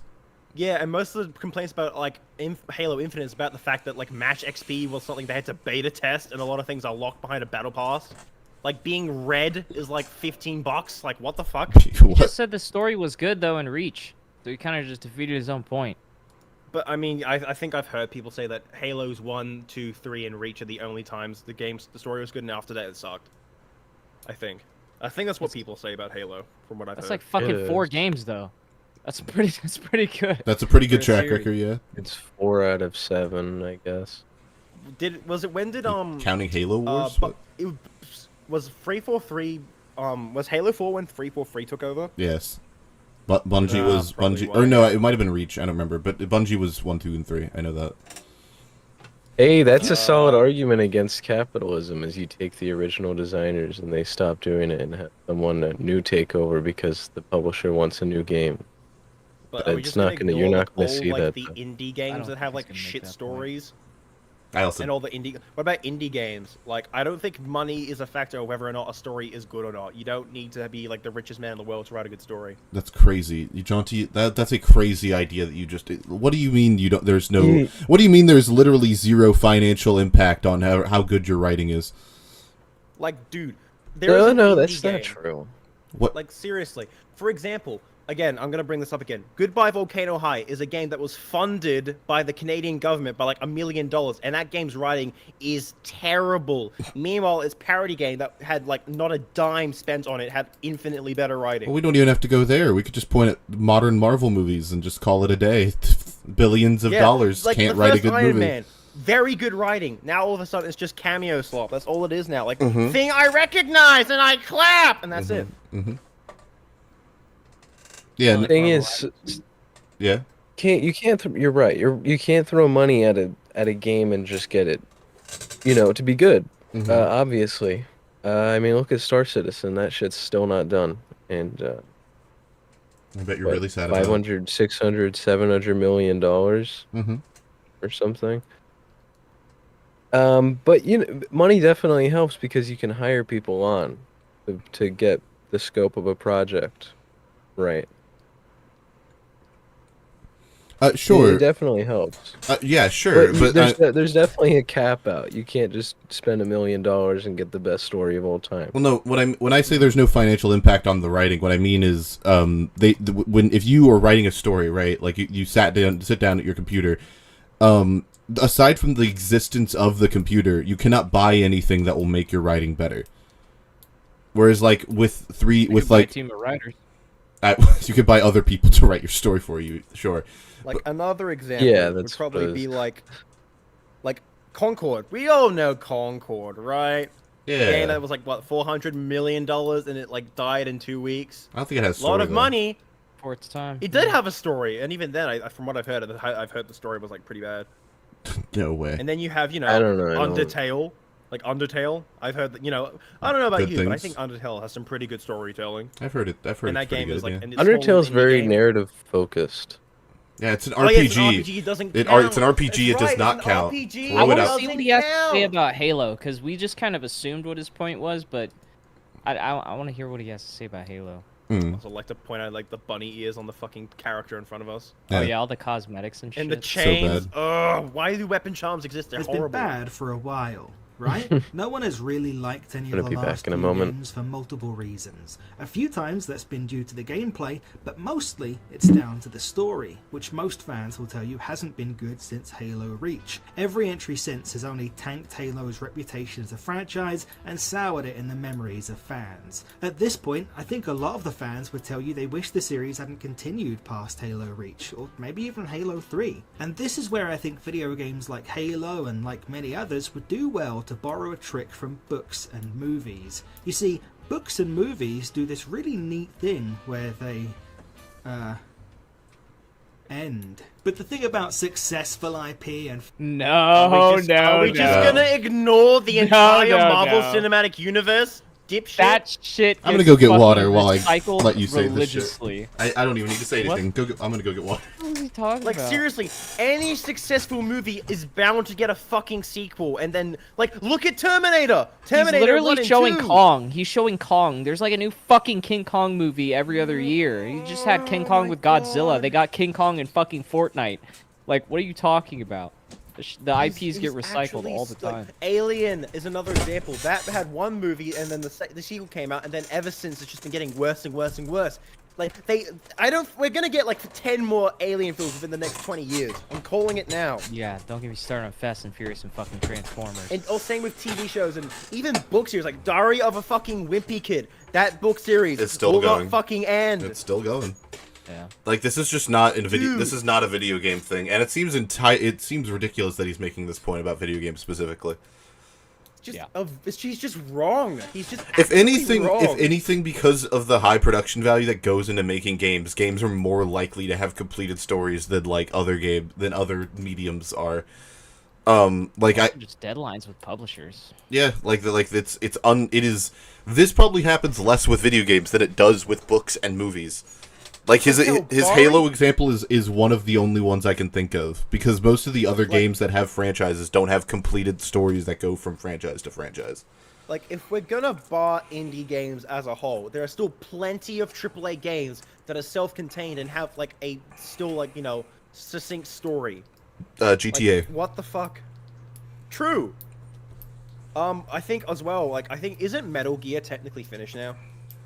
I don't. Then again, Revengeance ended on a cliffhanger, but I don't know. I have no idea. I don't play Metal Gear, but probably. Yeah. Yeah, this is bad. This is a bad point to make. Yeah. Yeah.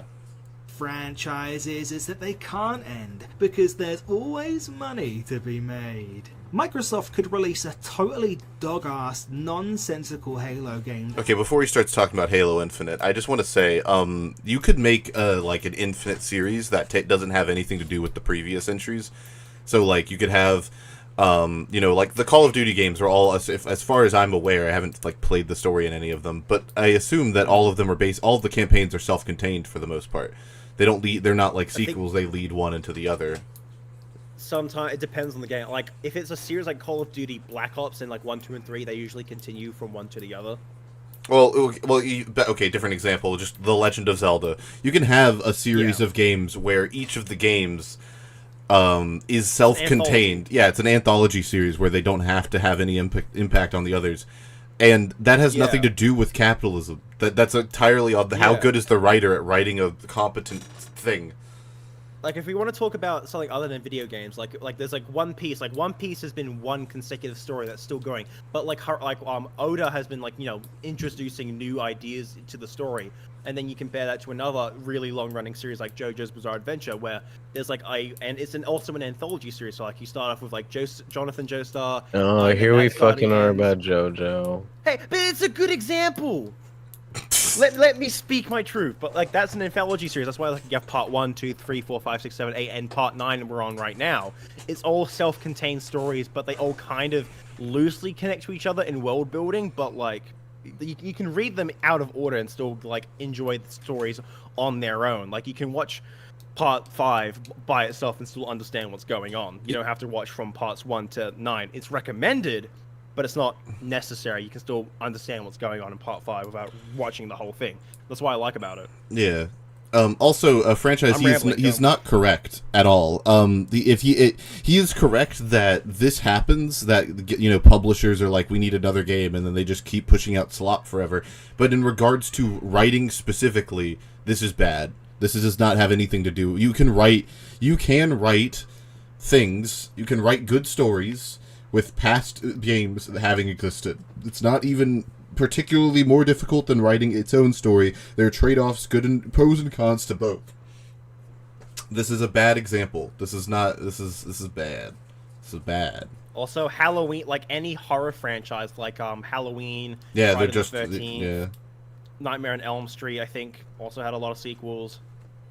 Yeah. So probably Terrifier as well. Terrifier is probably going to fall in that exact same trap of never fucking ending. Mm-hmm.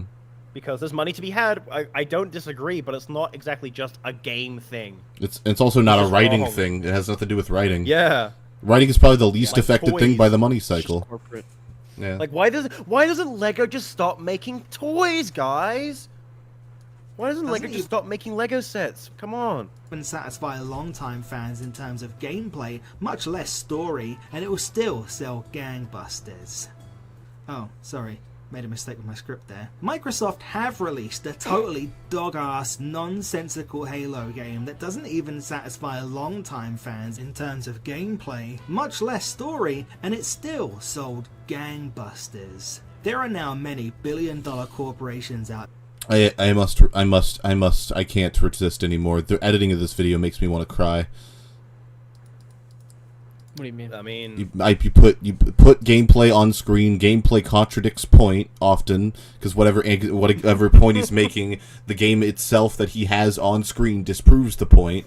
And then when he doesn't have gameplay on screen, he has a still image with his fucking like pre-made Fudge. I am making a video background. It's pretty fucking lazy. It is awful. Horrible editing. It makes me hate it. Awful. Gross. There whose continued Why choose profitability Cyberpunk? depends on the sales.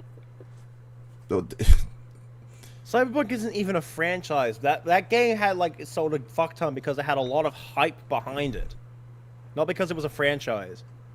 Yeah, well, not only that, but the only thing that was, like, not scrutinized when the game came out was the story writing.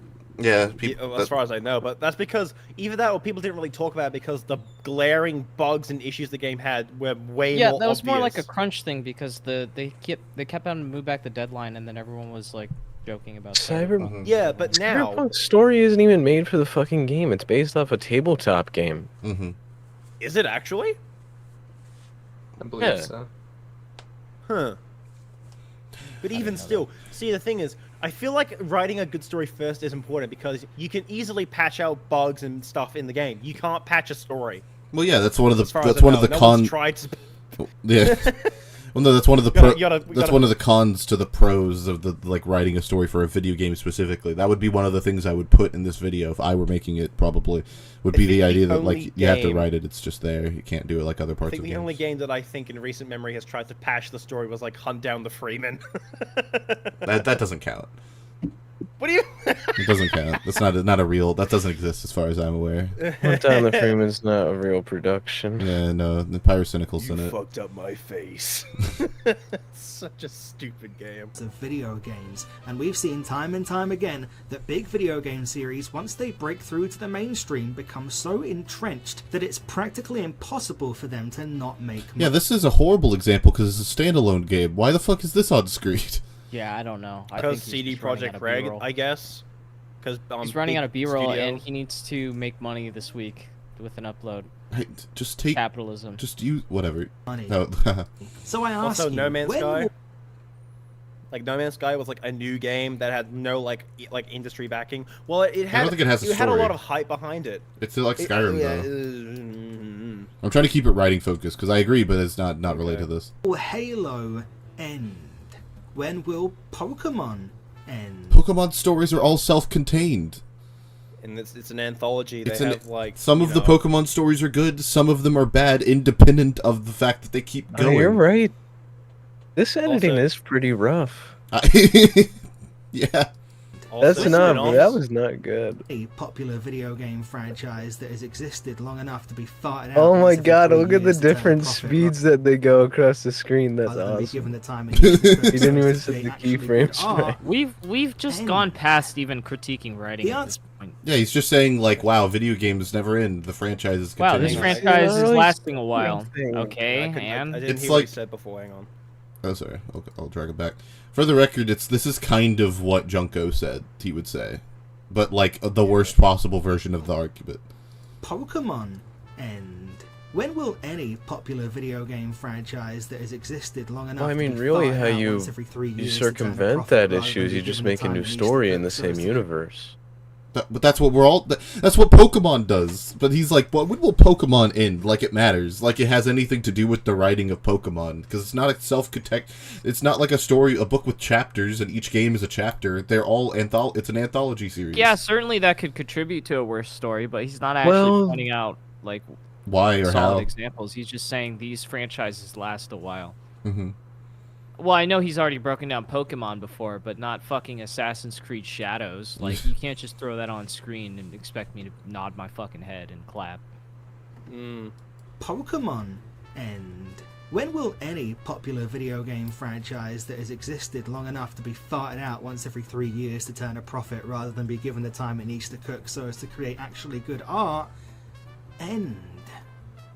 The answer, realistically, is probably not in our lifetimes. But you think Assassin's Creed is going to last for over 100 years? Well, I guess like 70. It still makes I don't know if money. Ubisoft is It's gonna last it's 100 probably years. just hyperbole. It's whatever. Okay. I think that's realistic. It's probably Ubisoft won't last that long. Video game franchises breaking through to the mainstream is the promised land. Quality almost ceases to matter then. People are literally still buying Assassin's Creed. They're just known quantities now. Maybe they're buying it for some other reason than the story. Maybe that's like what. Maybe it has nothing to do. Yeah. He's like neglected both writing, and he hasn't even explained why. That I know what he means when he says capitalism, but that's not like we can't. I know we can't really. Maybe we could try and get into it, but like this, that's not what capitalism is. Capitalism isn't just corporation make money.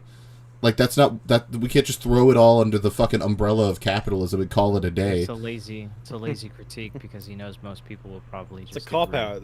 It's what it is. It's a cop out. It's so stupid. I hate it when people are just like, "Oh, this thing makes money and is bad because the corporation was like, we need it to make money, so do this other bad thing." And that's capitalism, ladies and gentlemen. It's like, no, it's not. He had a 5-minute rant about I mean, NBA 2K. Oh gosh, the story in NBA 2K has really gone downhill.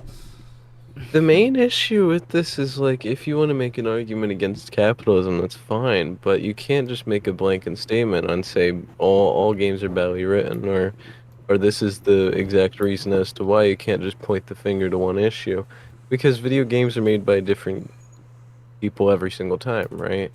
They all have their own shortcomings that are unique to that exact specific team that writes them and creates them, and who the publisher is, and if they're a public and private company. I mean, if you look at Valve, right, most of their games are, very unique, and they have the ability to do that. You look at, like, Ubisoft, they make the same Assassin's Creed game every single year. Mm-hmm. And Far Cry. It's so fucking ridiculous to try and make an argument that just captures everything. Well, yeah, and also you haven't explained, like, I know they never do this because they just assume, they're just like, oh yeah, money equal capitalism, call it a day, fucking, we're done. But, like, I wish that videos like this would just, like, explain to me where the capitalist theory and the bad video game writing meet, and, like, walk me through how that happens, but, like, they never do. Well, I think that just is because they don't understand how the games industry works. I would They just assume. make video and that's it. Well, yeah, because surely there are examples you could point to of, like, the money machine making writers bad, but also it's hard to point to those examples without going, well, yeah, the writers kind of knew what they were getting into. Like fucking the clip from the guy who directed and wrote Doctor Strange 2, when he said he was filming Act 2 and he hadn't written Act 3 yet. And you're like, oh, well, that's really bad. It's like, well, how much of that was the him being, like, bad at writing and not writing an appropriate deadline, and how much of that is the corporation's fault versus his fault? It's like, that's a little bit of a complicated conversation. I don't think we could just levy it to the corporate system of capitalism. Yeah. I mean, you Yeah. probably could, but it's just such, like you said, it's a complicated conversation. You can't just blank everything and just say, oh, it's because of capitalism. You need to talk about the shortcomings of the system and why that is the case. There is no thesis. To matter then. People are literally still buying Assassin's Creed. They're just known quantities now, and even if they're not good, and they often aren't, at least you get to be in on the discussion with everyone else. At least you get to join in on the discourse and not feel left out. Capitalism demands never-ending growth year on year. So the only way you're going to stop seeing some of these franchises wheeled out as soulless husks is when the line starts going down, when they stop turning a profit. Stories, unless planned to do so from the start, are not meant to go on for that long. The guys who make Halo are not Eiichiro Oda, so that's the most likely scenario in which your favourite game franchise will end. Not bowing out gracefully at its peak once it's reached any kind of satisfying conclusion. It will limp on for 20 years or 30 years longer than it should as a shambling corpse until it stops making money, and only then will it be put out to pasture, well past its enshittification date. If this upsets you to hear, then I'm sorry, but it can and likely will happen to many of the games you love because of the way that the Western world's dominant financial model. Oh my god, we're not even talking about fucking writing anymore. Also, the Western world is crazy. I fucking called it, by the way. Fucking British people, Jesus Christ. Yeah, you and Junko were kind of, sort of right. You guys just but both of you gave him more credit than he even actually demonstrated, because he barely even talked about writing. He was just like, oh, all your games are gonna be shit because capitalism. Call it a day. Wrap it up. Because Fortnite Battle Pass Hatsune Miku. It would unironically have been better if he had talked about battle passes. This video is just the ultimate Trojan horse. Honestly. Honestly, That's the it. battle pass thing would be awesome. Fudge's entire channel. Fudge's entire channel is a Trojan. You open your video and it's like, oh, videos about writing. Oh, cool. I love talking about writing. Complaining about capitalism, he didn't even touch the fucking surface of the monetization structures of Halo. What the fuck? He just mentioned it offhandedly. He's like, yeah, they try to make a lot of money. You could show in very specific ways how they are milking the fuck out of their player base, and then go into battle passes. He doesn't even touch it. That would have been fantastic. He didn't even mention how DLCs often lock pieces of the story behind a paywall, which would have been also another good example. Also, I don't know. Maybe you would have had to get footage of the battle passes. You can honestly just keep taking. If they only cared about making money, they could have just take the one game and milk it indefinitely, like they did with TF2. But no, they keep making new games because maybe they want to expand on the story a little bit more. Maybe they do have something to say. Just doesn't feel like he's well studied on this topic. New games are fine. New games are fine, but there's a way to go about them and there's a way to not go about them. You know, why the fuck am I even... It doesn't even matter. He's not even talking about any of this. Yeah. Doesn't even matter. Fudge is like a vacuum of enjoyment and fun. Watching a Fudge... The thing is, the topic of the video is legitimately, you could make That's what I'm saying. Points. That is what I'm saying. He doesn't fucking say anything. He doesn't say anything. That is, Junko, that is exactly what... When I say that, what I mean is... I sit here and I'm like, oh, I want to watch a video about why writing in video games is often bad. Because I agree that most of the time, not all of the time, but a lot of the time, writing in video games is thrown to the wayside. It's like, oh, I want to watch a video about that because there's a lot of stuff you can unpack there. The video sucks, and it makes me sad, and talking about it sucks. He does have a creative writing degree. It's even crazier that his focus is so shifted.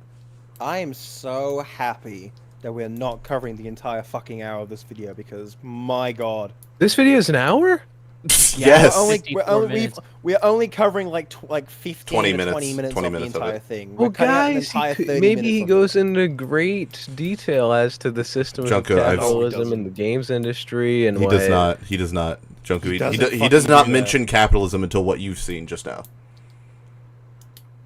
What does he do? Does he explain every single story and how it's written? And he's like, if you don't know what a video game, it's a interactive piece of multimedia. Does he do that? No. Read of the video game, game page on Wikipedia. No, he talks about how fighting games are badly written for 10 minutes. He talks about how RPGs don't count. They're well written a lot of the time, but they don't count because they're not interactive enough, I think. Or at least their story, and then he talks about Tears of the Kingdom for 20 minutes. RPGs aren't interactive. The stories aren't interactive. Are like immersive world sims, and they're entirely. Man, I don't fucking know. He doesn't know what the fuck. He doesn't make it a good argument for why RPGs don't count. Yeah, he didn't. I feel a lot more connected to the world of an RPG than Team Fortress fucking 2. Or Tekken. Yeah. is profits over passion. If you thought video games and storytelling... The writers aren't passionate about it. That's the point. It has nothing to do with fucking money. That was like 0.5 seconds. Lucid. I know. I'm sorry. It bugs me. Because he's like, it's a profit over passion. I'm like, the passion of the writers isn't there, and that has nothing to do with the money. They don't give a shit about Halo. It has nothing to do with anything. It's not even relevant. Of the games you love because of the way No, of course that's relevant, but the thing is, you don't hire. You just hire people that are passionate about the project. That's what I'm. That's what I mean. That's what I'm saying. Because a franchise is going on forever doesn't mean that the writers don't give a shit. Yeah, like what if the franchise was going on for like 10 games for like 10 years and like the writing has been consistently good ever since? Then what now? If you're gonna dick on fucking Halo and all the devs, at least give me one story beat you disagree with. We've been on fucking Halo for like ever. I don't even know any part of it. That's true. I haven't heard him talk about Infinite's story whatsoever. It's ridiculous. He just said it's bad and he expects us all to nod our head. Why is it bad? I've only heard good things about the campaign. That's like one of the few things people are like... I think I've heard things like aren't so... super bad. It's like better than the other 343 games, I guess. All he did was mention that Halo has been existing for a while, and then capitalism. Not a single story beat. Yeah, but it's not even the same fucking writers that wrote Halo 1 that made that. Those guys got burnt out, and they made their own separate fucking company. That's what I mean when I say that the profit has nothing to do with the passion in this particular... Or in most examples. Most of the time, it's like if you're writing something down... Like, your passion about it is what makes it good. It has nothing to do with how much money is being pumped into you. Like, it's just like, oh, how much do I give a shit? I want to pump something into you, Lucid, if you don't hit that play button. Prioritizes profits over passion. If you thought video games and storytelling were a bad mix, wait till I tell you about capitalism and art. So... Oh, you see, such a fucking... How do we really need to get into, like... Okay, so... Junko, are you at the watch together? Are you just watching the video, like, through my stream? I've been watching the video through the stream and hearing everyone twice. Junko joined the watch together. What the fuck? You've been here before. Where is it? It's in UFR General. I don't know. I think every UFR I've been on, you talk about, like, you don't even watch a video. Oh yeah, wait, yeah, you're right, because you were on the 1 year UFR and you were on the one before that where we did anime tier list or whatever the fuck. Yeah, where the fuck is the watch to get? It's in UFR General. It's in UFR General. Hold on, let me grab it for you. Oh, I see. Yeah. But yeah, do we have to go into like how like capitalism and art aren't like completely diametrically opposed and like one might help the other sometimes? Yeah, because that was like the fucking like. We're not even talking about writing. It's so annoying. Like. Yeah. Just talking about fucking finances. Come on, dickhead. Telling we're a bad mix. Wait till I tell you about capitalism and art. So, what can we do? Well, lots of things that would likely get me demonetized, but most certainly we could get better at critiquing writing. I'm gonna introduce you. Fucking anarchist. Yeah, like are you gonna riot over the writing of Baldur's Gate 3? I mean, we could get better at critiquing call writing. for the head of. We need to firebomb. Yo, could you imagine if that's where the video went? Jesus, bro, this is a fucking manifesto. This isn't even about writing anymore. I'm gonna take you through the steps of how to make a pipe bomb. He was fine with everything else in his life with capitalism, but video game writing is the point of radicalization. Just wait till he learns about USAID. Like I know he's like half joking, but I don't think killing CEOs is gonna fix the issue. No, really? Nah. No, if I shoot Mark Zuckerberg, the writing of Tears of the Kingdom would be better. Capitalism as like a concept is incredibly nuanced, and there's no like one simple solution to like improve it. It's a lot of little steps to help make it more tolerable and more consumer friendly. This is the second time, right? But that's the issue of the video is that he's not talking about that. He just says it's bad because capitalism. But there's legitimate arguments to fucking make, but he just scratches like the surface and just like barely talks about it. He doesn't scratch the surface at all. He just like waves his hand at the air in front of the surface. Of course The it doesn't. surface is capitalism equal money, I guess. But that's not He's even. like Also, he dusting says it that, off. like, apparently the people aren't being more critical about games writing, which is completely unfucking true. I think people are more critical about games than Why ever is he showing nowadays. Baldur's Gate. Especially writing, yeah. Also, That's yeah. what I'm saying. Also, you This is should. the same clip he showed at the start. To a literary device that you may or may not be familiar with. It's called Chekhov's gun. Russian playwright Anton He already Chekhov showed would often that use in footage. letters to his colleagues that something like a gun should never be brought on stage during a performance if it isn't going to be used, because otherwise, what's the point of it? To potentially paraphrase here, you shouldn't make promises you can't keep. With that in mind, I'd like to flash back to... Why'd you put a quote on screen only to put vaguely after it because it's not an actual quote? Isn't Chekhov's gun mostly just a foreshadowing technique, really? No, well, no. There's a reason why he's bringing this up, but I just to take it. This is just nitpick. It's like, It's Why probably put a qu- translated, but I don't know why you would put vaguely. yeah. You shouldn't make promises you can't keep. With that in mind, I'd like to flash back to something I said way earlier in this video. I will try to refrain from being snooty about having a writing degree. I will Oh probably no, he fail. wasn't joking. Oh, He has a here we writing go. degree? Well, let's fire Yeah, away. I think we, as gamers... No, I don't know anything about this guy. Yeah, he has a creative writing degree, and he does like mentioning it No. in every video. Really? I wouldn't have guessed that from the last 10 fucking times he mentioned it. Yeah. Okay, if you take a story writing class, though, you'd know what makes a story. You could go into that. Does he ever talk about that? He talks about Okay, I've he taken talks about story- in vague terms in the other in the 3 sections that we didn't watch, but it's not like I have seen enough of it to know that it is not great.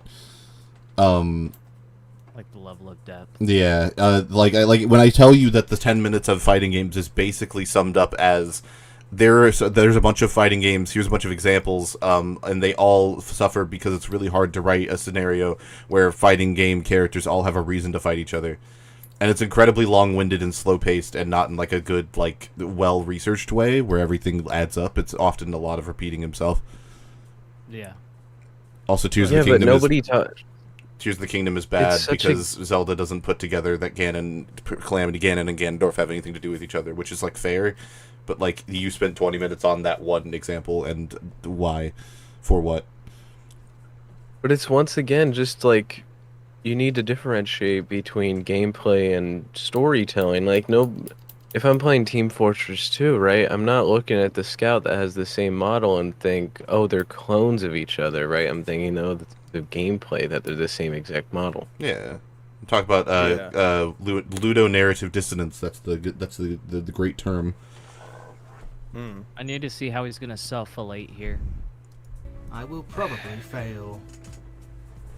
Well, let's fire away. I think we, as gamers, are incredibly bad at critiquing writing.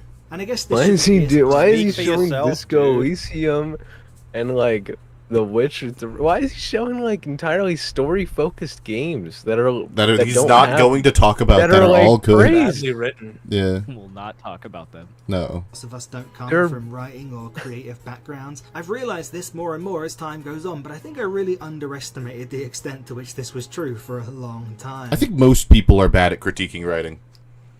Like if we're like relatively to like an actual person who studies that shit. Like I think most people suck at it. That's Like most Mostly of my because videos, they don't I write care. them like an out. art, and it's a subjective thing.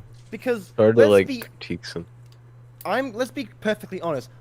Most people who play video games play it for the gameplay. Mm-hmm. Is Most that a people. crazy concept? No, yeah, I would agree. Unless they're playing like a specifically story-driven game, I would agree. Like I don't think most It people depends. play. I don't think most people play Omori for the gameplay. I don't know. What There even could is be. the gameplay of Amori anyway, because isn't that an RPG? Yeah, sorry, we can't bring those up. That's, Oh, it that's the, doesn't that's count. the no. Doesn't That's the count. no word. My RPGs fault. don't count, like Fudge said. They I- don't count. They do not count. But no, I just think I would just say most people in general are bad at critiquing things because it's not something you put a lot of time or effort into studying or figuring out. However, I think that a lot of people, like most people, do have a good smell test for when something is badly written. even if they don't know why or like why it's badly constructed. Like if you explain to people like the concept of behind the time heist in in-game, but you don't tell them it's part of in-game, most people will go, "Oh, that's fucking stupid." Like, but like a lot of people will see like a plot hole in something and they'll be like, "Wow, that was really gross," and I hated that, and they just don't know why, but it disagreed with them. Yeah, like, I think people are good at picking up on stuff, but actually articulating why, I think that's where people have the issue, is, like, I don't like it, but I don't know why. I think that might be the main issue, is just lack of being able to articulate their opinions, because they just lack the ability to do so. Yeah. Well, yeah, I think that's something that comes through just experience of probably writing your own stories or studying the matter specifically to understand what makes up a good story and what is, specifically needed for something to be cohesive. Mm-hmm. There's also the matter of like a lot of people who play video games skip over the story entirely. I'm curious. I'm curious. Tech, you've been playing Path of Exile 2. What's the story in that game? Like in broad terms. Well, I've been roughly following the story, because if I sat there to read all the dialogue, I'm playing it with a friend. So yeah, and like a lot of people experience video games that way, and I don't think that's an unfair way to experience them.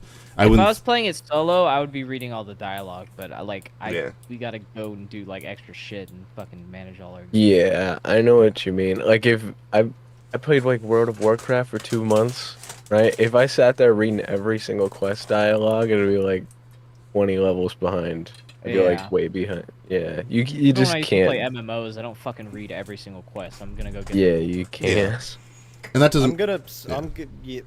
I'm gonna self-fillet myself. Like, I have been currently in the process of critiquing a video game thoroughly, because I think it's very poorly written, and most of the people who've talked about the writing haven't really gone as in-depth as I think it should be, because there's a lot of things that really make the writing really bad.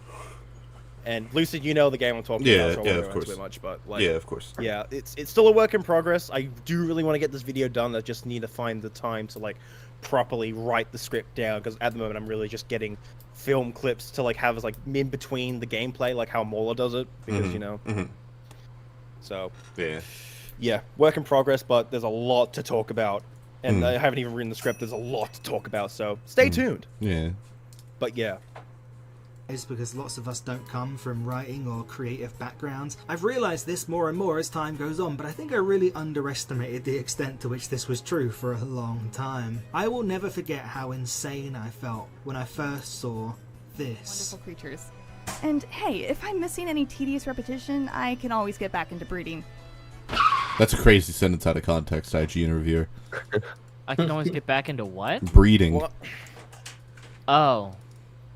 It's wild. First of all, why are you taking an IGN review seriously?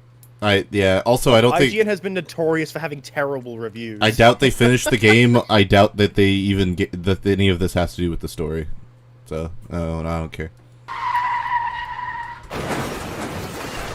Scrubbing aside all the obvious gameplay reasons that this verdict is kinda crazy, I truly don't understand how you can give a game like Pokemon Sword and Shield a rating like this if you understand or care about concepts like theme, pacing, and character development. Well, IGN fucking doesn't. I can tell you that. IGN didn't give a shit. Probably more about the gameplay loop. Yeah. One of the only logical explanations I can think of for giving these games a rating like this is that the story and characters didn't factor into it whatsoever. But shouldn't they?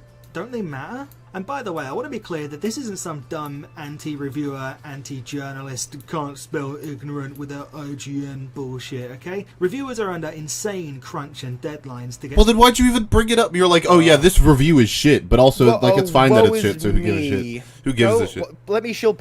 Is he gonna shield palette swap? I swear to God. I forget. Okay? Reviewers are under insane crunch and deadlines to get stuff out on time, so it's natural that they're gonna have to make some rash judgments in some cases, and I sympathize with that, and I think that is also possibly what happened here. It sucks, but it is often the case. It's just emblematic of a wider problem. Pokemon Sword and Shield are a narrative disaster. I'm not going to go into why that is here. I suspect you already have some idea, but if not, then hey, check out this video from just a few months ago. To give you the short version, among many other things, the villain intentionally lets a world-destroying kaiju loose on his home country because he's convinced that it will provide them the energy Oh my necessary God, to it prevent is. an energy crisis that is literally 1,000 years away. That's probably stupid. I don't think the IGN reviewer cared, because I don't think that's what they're really concerned about. Also, Yeah. Also, what the fuck? Wider problem is that in much of games critique, story and narrative are often either brushed aside or reduced to single, shallow talking points. Well, we're about to talk about The Last of Us. Because ultimately, people want to know about if the gameplay is good because that's what most people care about. And I don't even think this is true in cases where the story is the main driving force behind everything the player does. Like, exactly. If people, like, who the fuck is going to talk about the intricacies of like, Mario Odyssey's story? Like, I don't think it needs more than a couple sentences to explain the story of Mario Odyssey, because most people care about the gameplay loop. It took, like, over a decade, maybe two, I forget when this video came out. There was a video that went over why Sonic Adventure has a good story, or has at least, not a good story, but, like, the story elements of it and, like, critiquing it and stuff.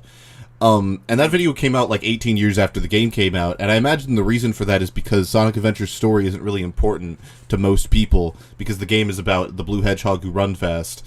When the game's story isn't important, even if it's good, people don't typically take it into consideration. It's usually an afterthought, even when it is good. Astrobot probably won Game of the Year. Yeah. Ultimately, a video game should be prioritizing gameplay first, unless the story is like also just as important. Yeah, and, like, this isn't rocket science. Like, I don't think Five Nights at Freddy's originally had the intention of being a story-driven game. It's really just a short horror game you play for the fun of it, and then the story came afterward when Scott like, maybe I can tell a story with these games, and then it went on from there. So. Yeah, yes, I agree. Ultimately, people care about like fighting games because they want to play the fighting game. The lore is basically just a bonus to It's enjoy like along critiquing with the the story gameplay. of fucking Mario Kart. It's like, it's kind of pointless. Yeah. Like, how are you gonna talk about writing in video games and kind of just glaze over RPGs, which is like the biggest section of gaming where writing is like imperative.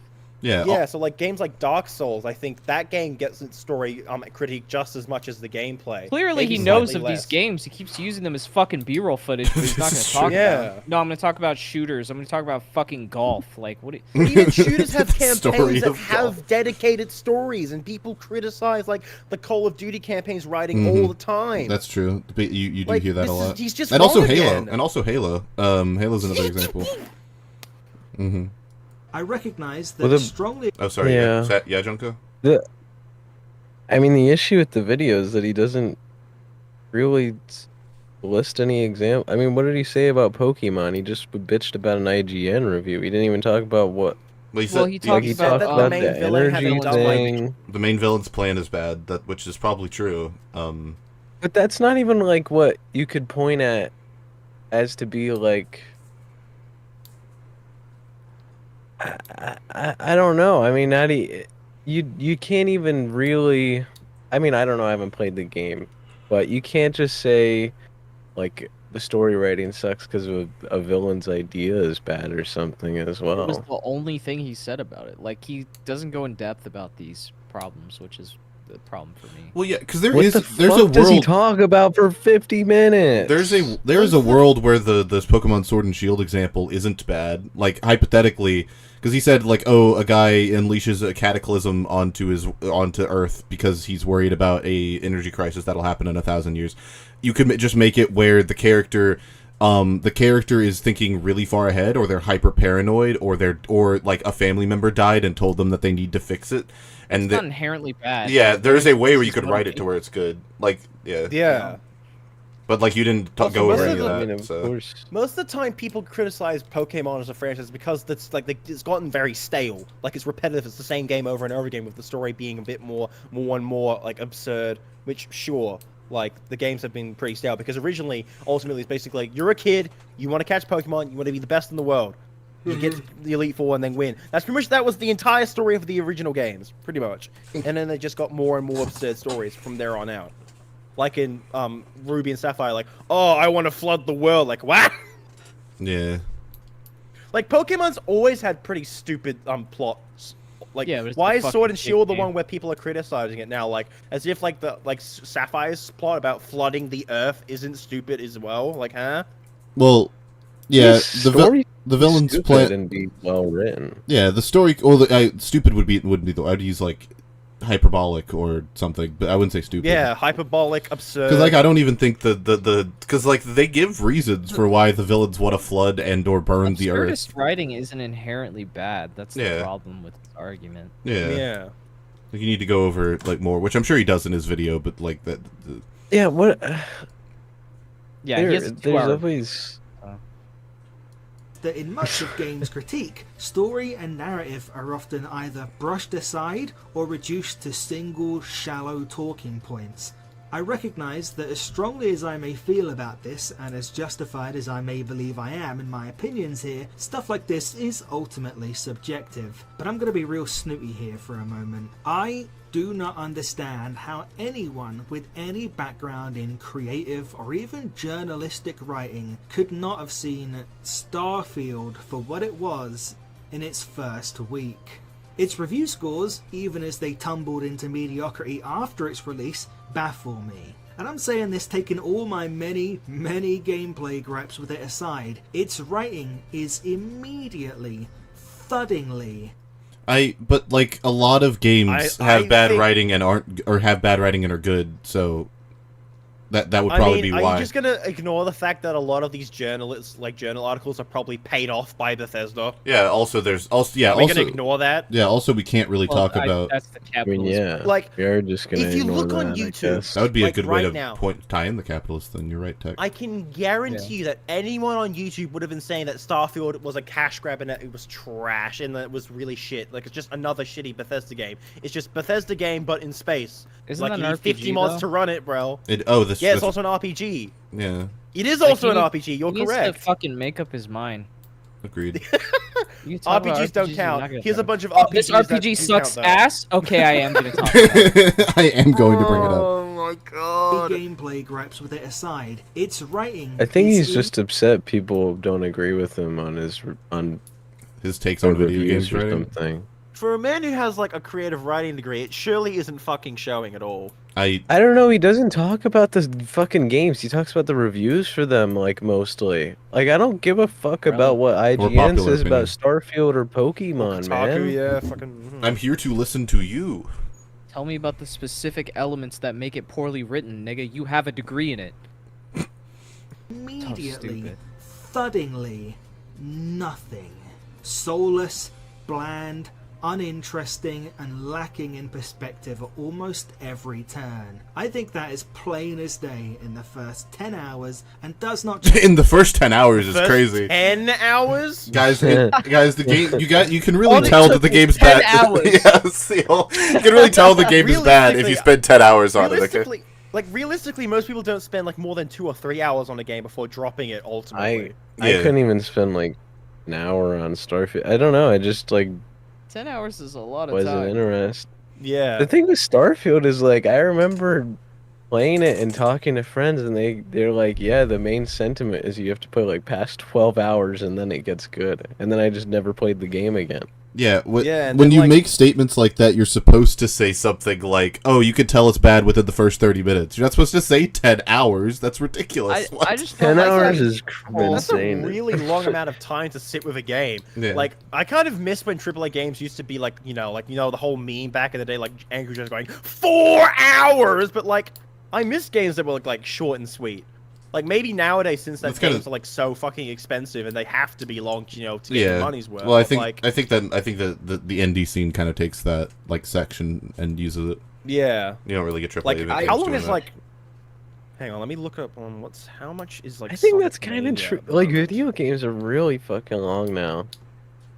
Yeah, especially AAA ones for like sure. Sonic Mania is like like $15, and Mhm. like how long is like Sonic Mania to complete? Like roughly. 4 hours, 3 hours. Yeah, like Pretty short. Like over here it's like $20, like $20 for like 4 hours of entertainment. That's that's reasonable. Like if it was like a $90 game and it's only like a 5-hour experience, and maybe sure, that's probably why games are so long now. Team Fortress 2 is free, and I played that for like 3,000 hours. So that's a better deal. Well, that's because that's a live service multiplayer game. There's no like he was making a joke. Live Jaunty, service. That shit doesn't get updates anymore, Jaunty, man. he was making a joke. Jaunty. Yeah, He was doing a bit. Are you /S or /J, Junko? Be specific. Christ. Oh, my brain's turning to mush. Interesting and lacking in perspective at almost every turn. I think that is plain as day in the first 10 hours and does not change after an additional 20. And yet, those 9s and 8s are still there. Played it for 30 hours? That's sad. You have to like, you need to play for 30 after hours. the 10 hours. You sat there. It's like fucking Chris Stuckman watching Blade Runner 5 times. Like, this time it'll be good, I swear. Like most TV shows, unless you're like Breaking Bad, have multiple seasons. They usually are only like about like 5 or 6 hours, and most movies are like 2 to 3 hours. Like 10 hours is insane. 30 hours is more insane. Stop the presses, guys. Paul Tassi of Forbes gave Starfield a 9.5. Let's make an hour video about it.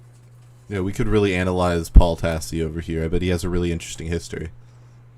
Like the runtime of the first season of Arcane is Gosh, just that would under be 6 hours. Junko, unironically, I would love to see a video that just analyzes the history of some random fucking reviewer.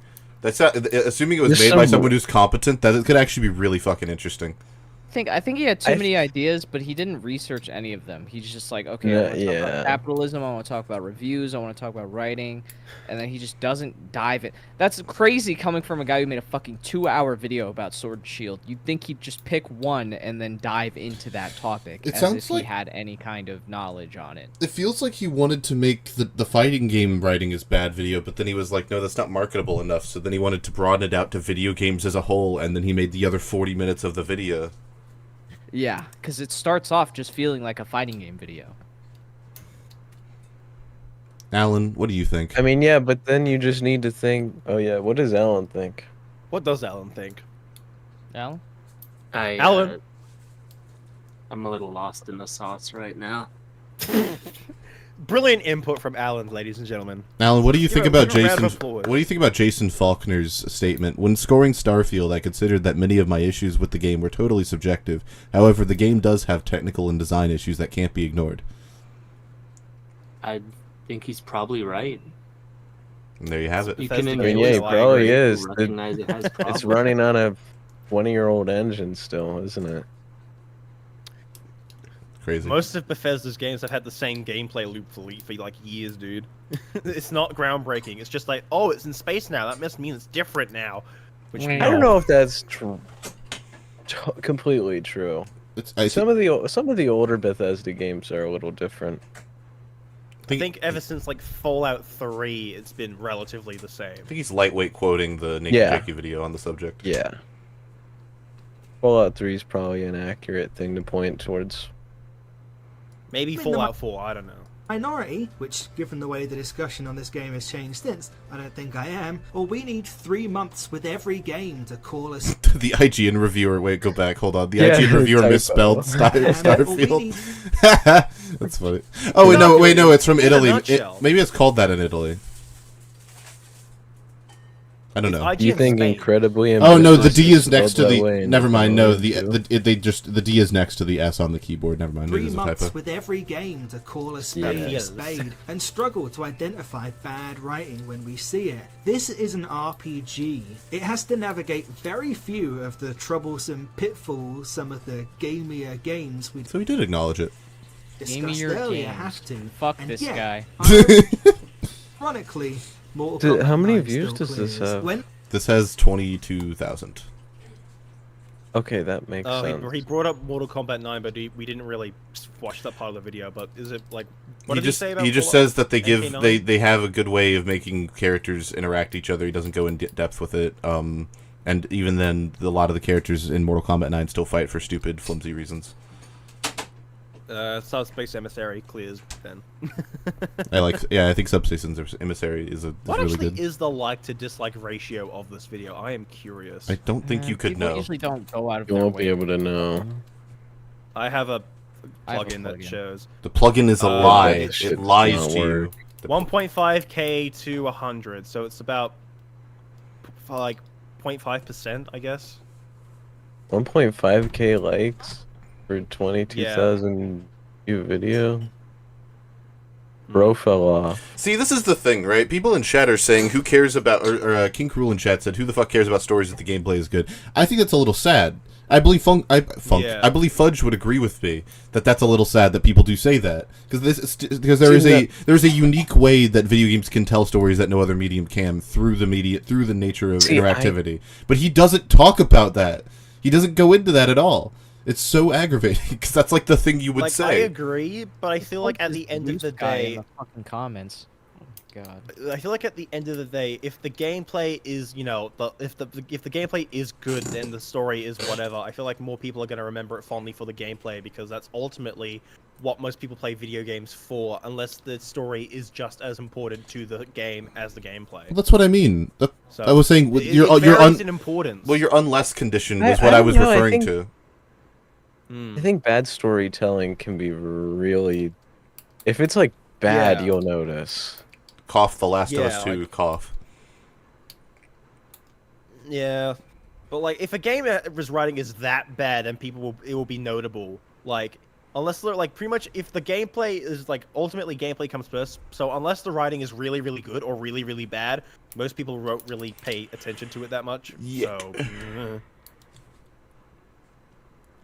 People I don't know, that's do just me. get passionate about writing in video games. It's often in the most vitriolic, toxic ways possible. Dudes whose whole gimmick is that they get mad You just over flash video games on Dragon, YouTube.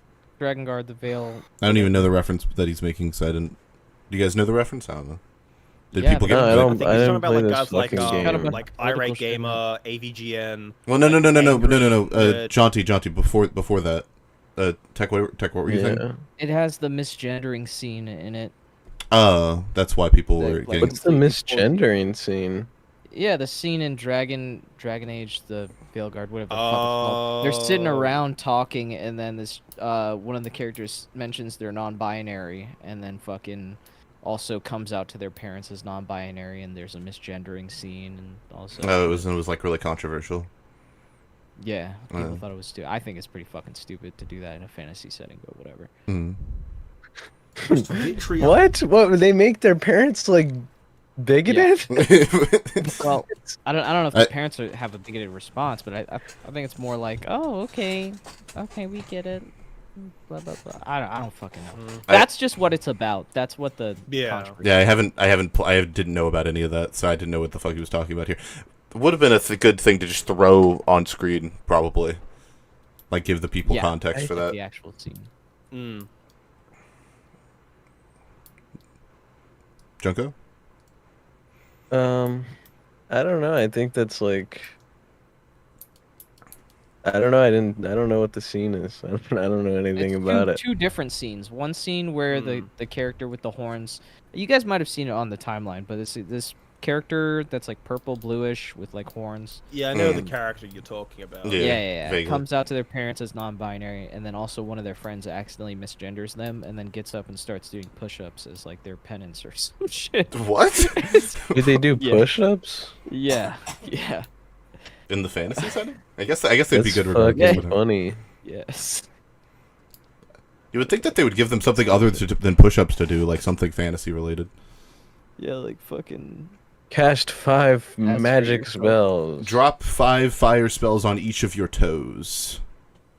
You need to Also, if roll a I nat remember 20. correctly, in that exact same game, like the non-binary character who I don't know the name of, like they don't refer to me as non-binary, like don't call me something I don't want to be referred to. It's like sure that's fine. But there was another character that non-binary character was interacting with, and they were calling that character something they didn't want to be called. I don't remember.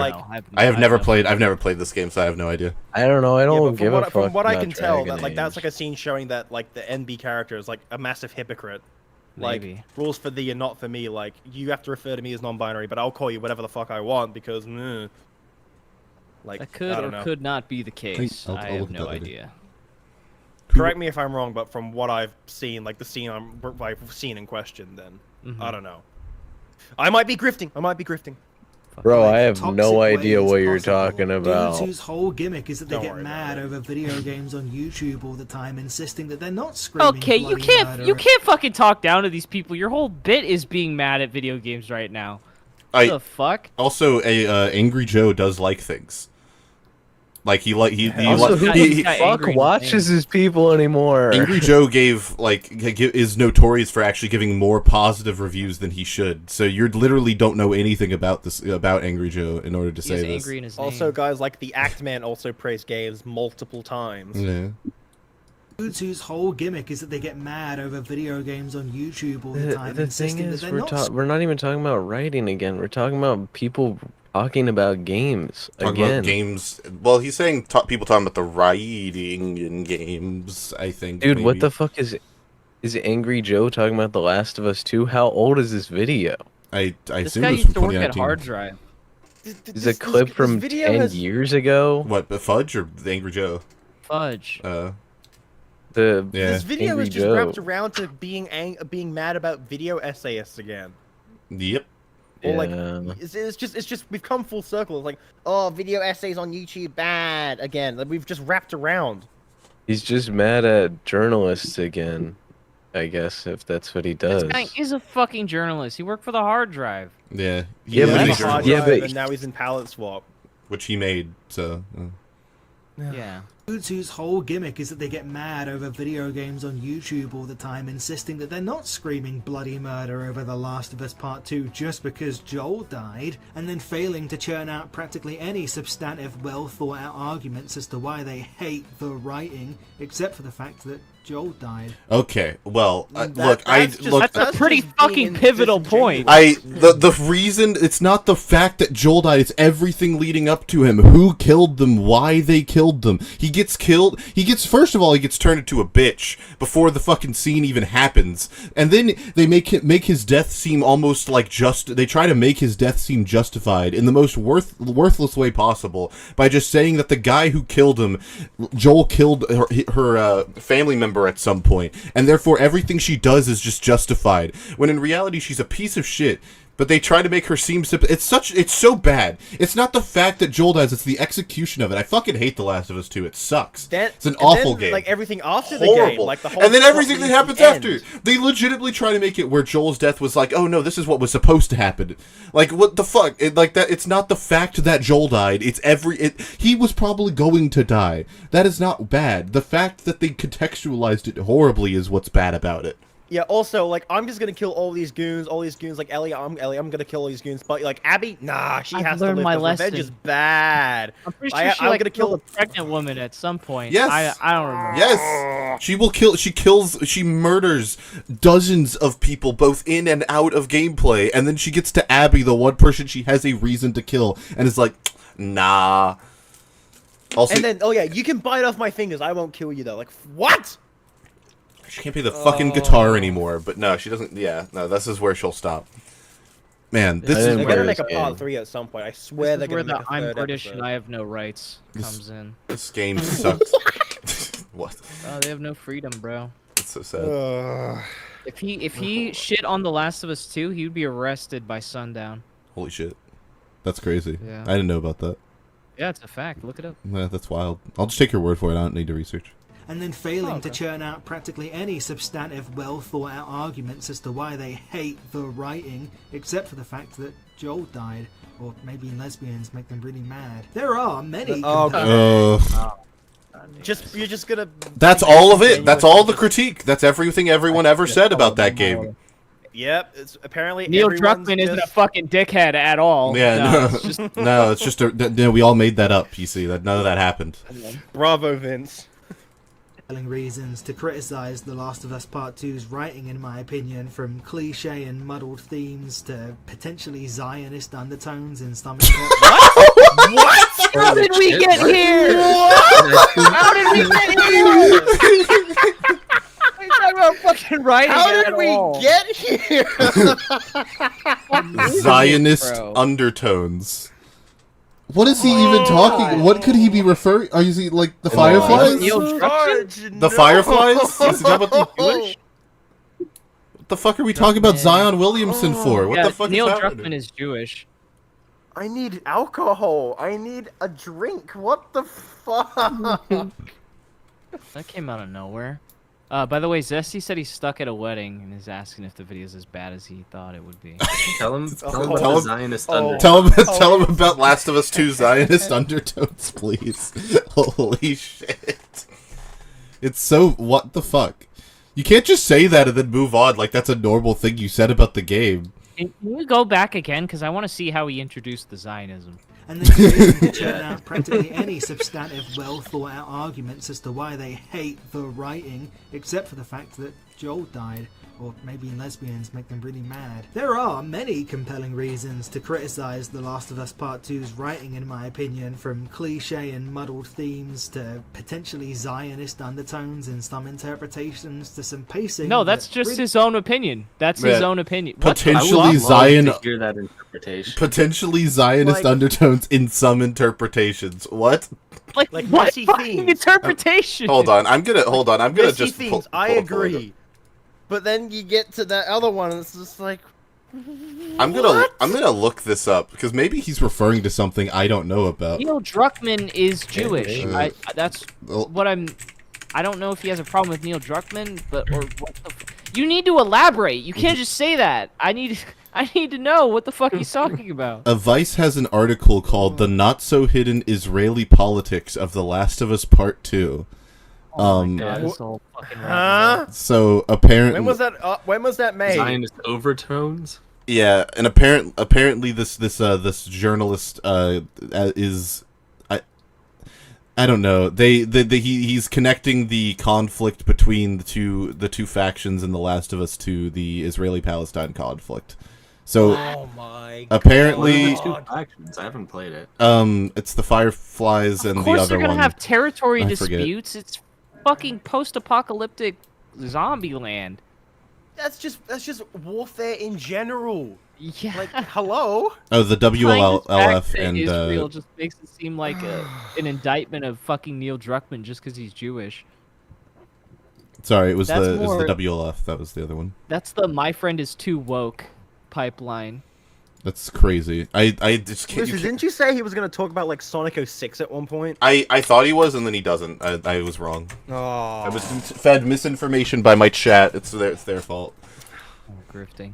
I know. It blows my mind, and honestly invokes that one cliffhanger that got everyone to stop watching The Walking Dead. But we didn't hear about any of this stuff. Not at least until like 6 months later. If only if you were on Twitter and looking at the most inflammatory people possible. There were metric almost shit as if tons of knee people jerk. criticizing the writing of this game, like significantly. Like, of course people are going to have, like, a very, like, brief, like knee-jerk reaction to a game when it comes out. Like, no fucking shit, dumbass. Also, there's like obviously bad things that aren't even like hard to break down, like the fucking sex scene between Abby and what's her face. Like, Oh yeah, that was a massive shit post. like that happened, and everyone knew it was bad from a writing perspective because it happens out of nowhere. It's that was just like Neil Druckmann's fetish. it was so weird. There's, like, a lot of Big funny for it. images that have been traced over and became memes. Like, the choking scene, the sex scene, the big guy punching the kid scene. Right? Yeah, Fat Gerald or Fat Gerald. Yeah, that's great.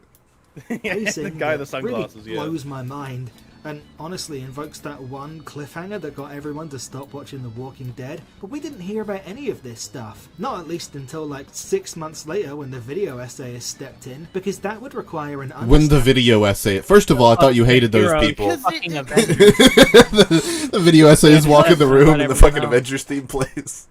Oh, yeah. If I like how he almost says it like a slur. Dude. Yes. You were literally complaining in a previous video about video essays being like shit out. And they were But like, then they when saved it's, like, us. it takes 6 months. But then when it takes Listen 6 how he months for them says to it. make a well-articulated essay, you complain because it takes too long. Like, what the fuck are you on about? They had to come and save everyone. The Avengers. stepped in, because that would require an understanding of literary concepts. What is that the this average music in the gamer, it seems, background? doesn't I have no idea. It sounds very like carnival. Yeah, it's not jarring at all. No, not it's not too busy at all. At least until like 6 months later when the video Apparently it's Persona 5 music. essayist stepped in, because that would require an understanding of literary concepts that the average gamer, it seems, doesn't have time for. It's much easier and less challenging to break the sound barrier over Joel dying in DEI than actually engage your fucking brain and educate yourself in the writing process. Holy my shit. God, no. Holy He's hitting pretentious. Oh my god. Yeah, holy elitist, dude. Just talked down to the whole fucking. Yeah, everyone else is stupid. No one knows what they're talking about. I am the enlightened individual with my This guy writing sounds degree. like a fucking journo. This isn't just wankery, it's advanced wankery. It's so bad. God. It's so Holy. oh, you just gotta engage your brain, and it's like maybe. And just fucking educate yourself. It's not just Joel. The lesbians kissing were awesome. Fuck you. So pretentious. It has nothing to do. Oh my like god. maybe most of the shit, not all of the shit, because people obviously being just blatantly homophobic, that's bad. But like obviously most of the people who are like, oh, I hate that Joel died, like their knee-jerk reaction is hitting on something. If Noel Ellie's motivations don't make sense at all. She like brutally fucking murders all of Abby's friends, and then she's like, "Nah, I'm gonna do my own thing." And I'm gonna do my own thing. Like, Nah. it's just bad writing. I don't know. Like One of the having a biggest revenge- examples of badly written, and he fucking glazes it in this video. Like Yeah. one of the one things he's gonna talk about a story beat, and he fucking glazes it. Yeah, it's so bad. He's just hand waving. He's not even just glazing. He's just hand waving it. Like, nah. Like he's like, oh, it's bad, but everyone who says it was bad is actually just grifting and all just being, you know, they like, haven't engaged anti-woke, their like, brains as much as me. Like ignoring all the They don't have a genuine literary criticism degree. the game received. Fucking hell. Oh, fuck me. Engage your fucking brain and educate yourself in the writing process. Getting a better understanding of that writing process is not suddenly going to undo capitalism or free video games from the invisible shackles. No, what the fuck? It's talking like a fucking Why communist. does the average gamer have to have like a grasp on wave. like writing just to enjoy it? Like what the? Yeah, people can say, Shackles "Oh, I of hate." capitalism. People can say, "I hate that." People just enjoy a game casually and just enjoy it for what it is, and like have no deeper like. People could say, understanding "I hate that Joel died," and not have to substantiate it.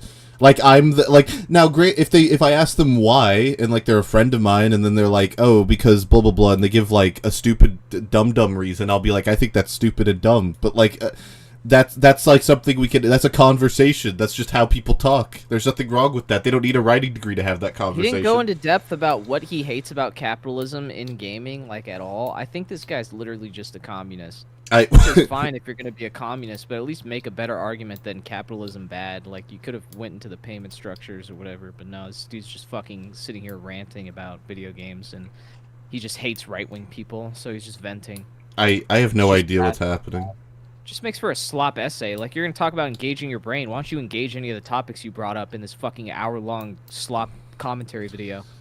Yeah, and True. like the irony of like most, I think all three of the videos we would say that we covered on UFR that we from him have been badly written, and it's like just like the biggest irony in the world of him being like, why won't anyone engage their brain with writing, like me? Yeah. They don't understand any of these literary elements, and then proceeds to not go into the story at all, or dissect He's just being it. such bad faith in this video. Like holy Pretentious. shit. He's pretentious, bad faith, poisoning the well, just lying as well. Disingenuous. I don't think it's bad faith. I think he probably does genuinely believe this. Yeah, it's probably his actual His thoughts. beliefs He's are not- wrong. he's not His very beliefs good are at wrong. articulating. I'm right. That bind them to mediocre storytelling, but it could still improve it somewhat. Those making video games, subject to the will of executives and CEOs as they may be, are still artists and creatives who want to make the best work possible, and improvement has always been the goal. So now not only are you talking down to the people who don't do this for a living, now you're talking down to the people who do this for a living. Now you're being like, oh yeah, those people in their jobs, maybe they should just spend a little more time thinking about how to critique their own writing. Like, they don't do that every fucking day for their job. It's Like also different, Fudge. different divisions. Like the programmers aren't working on the fucking writing. Well, no, but The he writing said the writing, the people. I think he said specifically the writers. Like Okay. Fudge.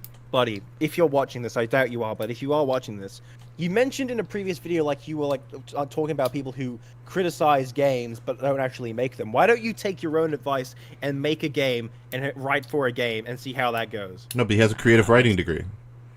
Like, if That's you close put enough. that degree to use and actually write for a video game and see how it goes and then see how it turns out. Deconstruct one of the scripts for these games, at least to some degree. You wasted so much. There's a whole fucking hour here. You could have really let that shine, your knowledge shine, but instead it just feels like an excuse to rant about the industry. Didn't mention ludonarrative dissonance once, left. and it's like the main thing. Improve it somewhat. Those making video games, subject to the will of executives and CEOs as they may be, are still artists and creatives who want to make the best work possible, and improvement has always been the goal of critique. We just can't afford to be hypocrites and refuse to improve our critique first. So I encourage you, when you're next playing a video game, to think a bit more about theme. To consider this Theme. Think about how. Let's talk about what the motifs behind the. Never mind. of the writers working on it. To pay attention to character motivations and see if you can predict the character arcs and where they're going, and see how sensible you find them. And Yeah, it's almost like when Joel died, people were predicting that would happen in a completely different and much more earned way. And like when that didn't happen, it made them really upset, or something. attention to character motivations and Maybe see they're if just you can homophobic. predict the character Nah. arcs and where they're going. See how sensible you find them, and if they're not, then consider in what ways the game's nature as a video game, as a product being made for profit and fun interactivity, scuppers these things and how they clash. And this is Scupper? very Can we rare, get and I a, don't can we get a Scuppers? translation on scupper? Hold on, let me go grab this. I want to see British word? scupper. Also, Scupper. Shipside to carry water overboard from the deck. Yeah, a nail with a very broad head. This is not a verb. You probably have the wrong word. No, that Prevent from working or succeeding. Well, Oh, this it's- guy yeah, has it's a literary British. degree, so I'm gonna listen to him It's instead. British. it is British. He was correct. British, oh, bloody Can hell, art fish and make chips. money? Is it okay for art to make money, by the way? Because, like... No, Apparently not. no. Because if money has any influence on how the artist makes art, then it's not their true vision. Sorry. It could be both. No. I love misrepresenting video essays. I love misrepresenting video essays. God And forbid people this want is- to earn money for their hard work. Fucking hell. No, but you see, Yeah, they're like, motivated work by allowed the to money. earn money? No.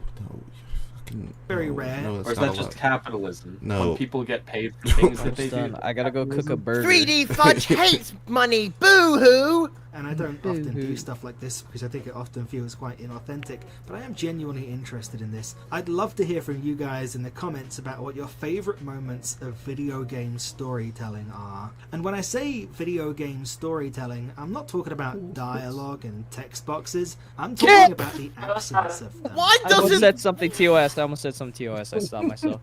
Thank you. I appreciate it. Oh my... I'm Why... not talking about Why the does story. dialogue video not essay on my face. count?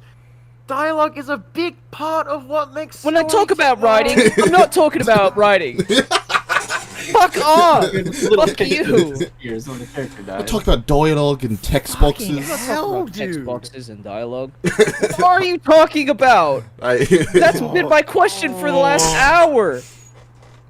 Like, isn't Zelda not knowing who Ganondorf is? Isn't that like that is dialogue? That happens in dialogue.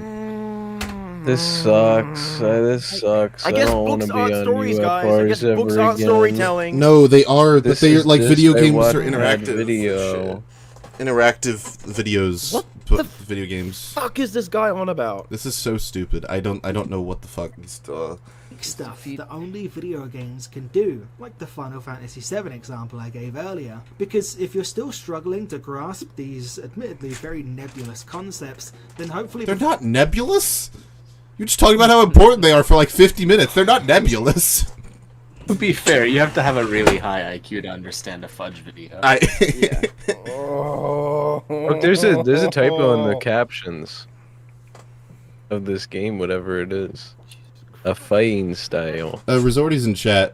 Yes, I do agree that artists do limit themselves to what's profitable. That's kind of what he talked about earlier in the video. It's just that doesn't. That has nothing to do with the writing. Yeah, it has very little. Like, if a writing executive gave a stipulation for, this for instance, this movie has to have Venom in it, like Spider-Man 2, like that was a stipulation. The execs gave, this movie needs to have Venom in it. Like, you can still write Spider-Man 3. Or Spider-Man 3, sorry. You can still write a good story around that, and that does hamper creative execs, creative workers, but that isn't really what he talks about, and it has very little to do. It certainly hampers them less than it does in other categories where things matter more, like CGI art and in other parts of production. Yeah, he talked about how some games also he are didn't forced to do that for upcoming movies and shit. Yeah. Also, he didn't give any. Oh, sorry, he didn't talk about that at all or give any examples for it. That would have actually been a good thing to give examples for video games, although I can't think of any. I'm of the opinion that, like, good storytelling is always possible, right? I agree. I don't know. It just feels like horrible to even say anything because, like, he just fucking doesn't talk about any. He doesn't really make a solid argument. He just kind of goes around in a circle forever. Yeah. This comment section will have filled up with examples of all the uniquely cool ways that video games can convey them. Also, it's wild to ask your audience to say, give me all the good examples of writing in video games under the title of video games are badly written. The next video essay is gonna be video games are not actually badly written. Video games are written beautifully. It's like the red and blue Pokemon. This is rage bait. It is. It worked. Rage bait. I'm angry. It doesn't happen often, but when video games and storytelling are able to harmonize, I think it makes for the coolest medium in the world. Let's have more of that, and less of the reductive reactionary bullshit. Yeah, he's just mad that was some hard-hitting writing right there. The coolest in the world. I'm What is the emotional. last 2 minutes of this? An ad? Like, that seemed like She's the a ending. black screen. Top 10 Switch exclusives. It is an ad. It is a fucking ad. Yeah, he talks about how great his patrons are, and also how he's a journalist, and you guys should go look at his stuff. Knew he was gonna show his fucking art, like a fucking journal. magazine. I fucking knew it. He speaks like a journo who's mad at like reactionary like content creators or like reactors to new games and stuff. He was low-key glazing reviewers, even though he kind of called them out. Yeah, well, no, because he was like, I get why they aren't able to do good reviews. It's because they are under a crunch, and that's really sad. I sympathize with that. Are most of these guys' videos like this? Yes, we've covered 3 of this is the 3rd video we've covered from this person, and they have all been varying levels of bad. I think his why everyone's a video essayist now was unanimously agreed upon as like the worst video we've covered on UFR. It's pretty rough. Barring Monkey's video. Barring Monkey's video. Well, yeah, but that has like real world implications. That's kind of cheating. Yeah, that was really rough. What do you guys think is the best written video game you guys have played? On a more positive note. Ooh. Like the story exclusively, or how the story interacts with the gameplay? You could sum it all up into one big bow. In recent memory, it'd probably be Baldur's Gate 3 for me. Yeah, that's probably a good pick. I've heard really good things about that. I actually just beat the honor mode run yesterday with my friends. Oh shit! So we can finally get the golden die. Nice. What do you think, Alan? I don't know yet. What do you think, Jaunty? I think the only game that I've played that has had a story, like more of a focus on story, I guess, is fucking I Want to Hug That Gator. That's the only game I can really say that I've played recently that's had like a good story, at least in my opinion. I think it's a really well written story. Elden Ring stood out for me too. One of the moments that I really liked was the one route where it's the cursed 3 fingers. The Shibriri guy, he tricked me because I wanted to save Melina. And I ended up accidentally fucking up and doing the cursed route, and I was like, no, he tricked me. So the game itself actually tricked me, and I thought that was really cool.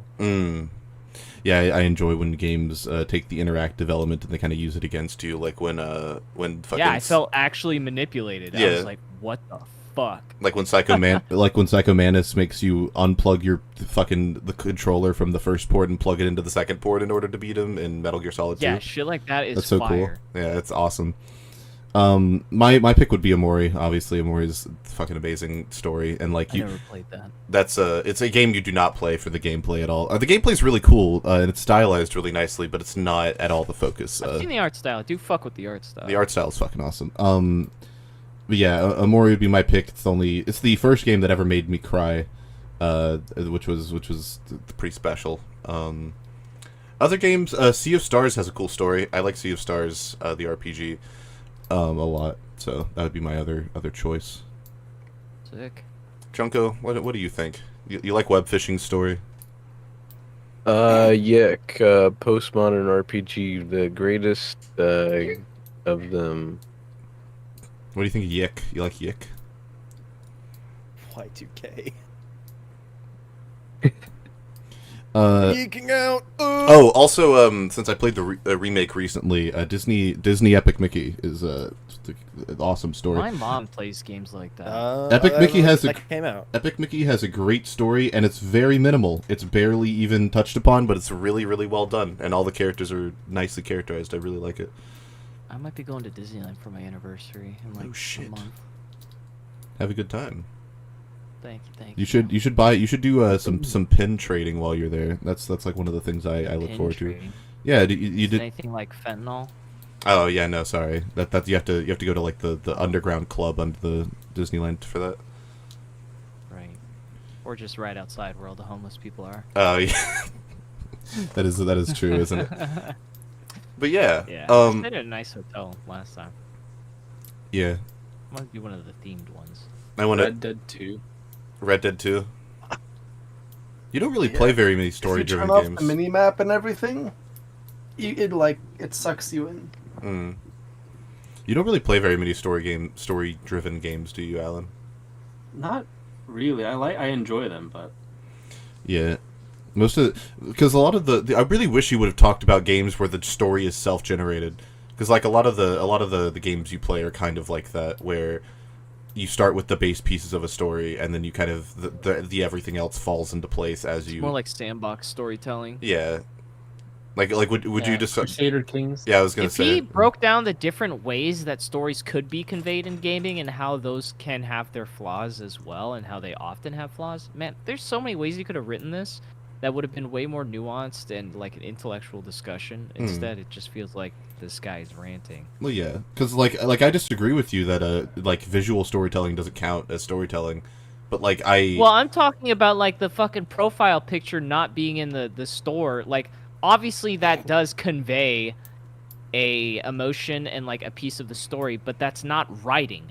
He literally said video games are poorly written and then uses that as a fucking example for Final Fantasy. That doesn't make any sense. Yeah, I guess it's kind of hard for me to separate writing from storytelling, I suppose, but I can understand. Well, that's separated gameplay because that's part of the gameplay is going to a store and buying something. That's not a part of the fucking. That's fair. Writing. Yeah, that's fair. Yeah. Yeah, no, I just dislike the way all of this was done. Like he talked about, if he had talked about the different categories of of storytelling, and split the video up into chapters that way, and then had a bunch of different examples for each thing, then we would be talking about like 12 games instead of like the 5 that he covered. He covered 5 games, and 3 of them he didn't really even talk about the actual game. He just talked about like the talk around of the game. One thing. Or just one thing about it. Like M. Bison, Hihachi. That was like the only things he talked about for Tekken and Street Fighter. And then for Tears of the Kingdom, he just talked about Ganon. He didn't even talk about Starfield. He just assumed everyone knew Starfield was shit, and it's like, okay, that's lazy. Yeah, like he didn't go into any of it at all. And no detail. Also, he probably I know for nothing the record, about Starfield, and for the I record, still don't. he probably did talk more about Tears of the Kingdom than like just about the game. I think that was just one of the things I saw. I don't. He talked for like 20 minutes. I'm sure he said something. I watched everything except for like the 15 minutes of the 20 minutes where he talks about Tears of the Kingdom, because I did not. He gets to his point so slowly. This video is paced like fucking ass. I hate it. I like the way. Yeah, it's like he's not respecting the intelligence of the viewer. Well, he literally said like we all have reactionary, impulsive thing. Oh shit! Oh, we all have. Not everyone has a creative writing degree. Not everyone can understand how to break down video games. So I'm not even gonna bother. It's so I hate it. I hated it. This video gets a thumbs down. I do not like it.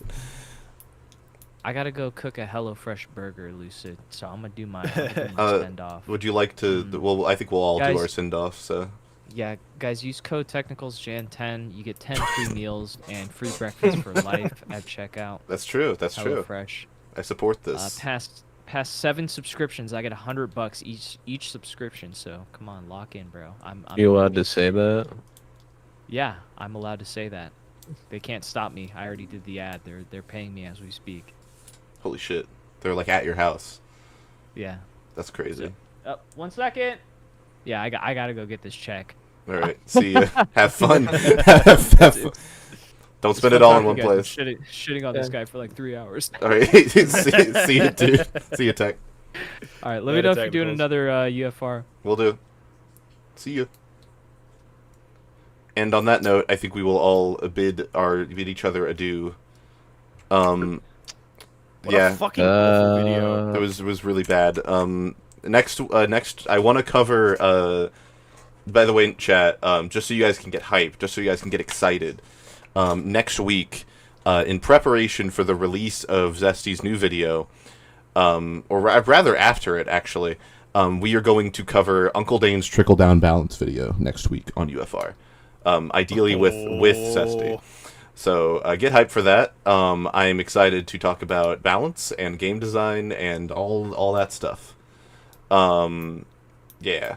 I am hyped. That's gonna be great. But yeah, see you guys all next week. Also, video coming out from me on Tuesday, or else, as I discussed on my Twitch channel, I will shave all of my nipples off. I will cut them off. I will have no more nipples if my video does not come out. Whoa! Wait! Video new video is gonna come out on Tuesday. Be hype. Alan, what do you got to shill? What have you been working on? What do you got coming down the pipeline? Everyone, go subscribe to Jaunty Web, so when he releases his video, you can see it. True.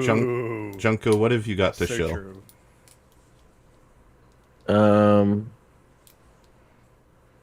I don't know. I'm working on a video about something.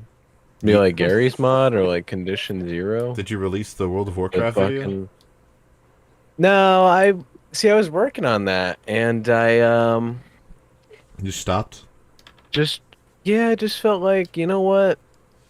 I kind of just want to make a different thing, and I want to like set a ground layer. So I've been working in Blender to make some animated scenes and some other stuff. Who knows if it'll come to fruition? I hope it does come to fruition. That's good to hear. Yeah. Jaunty, we know you're working on the Volcano High video. Do you have anything else? Indeed I am. Do you have anything else you would like to shill? No, not really. All right, cool. And on that note, goodbye. Eat your vegetables. Bye-bye.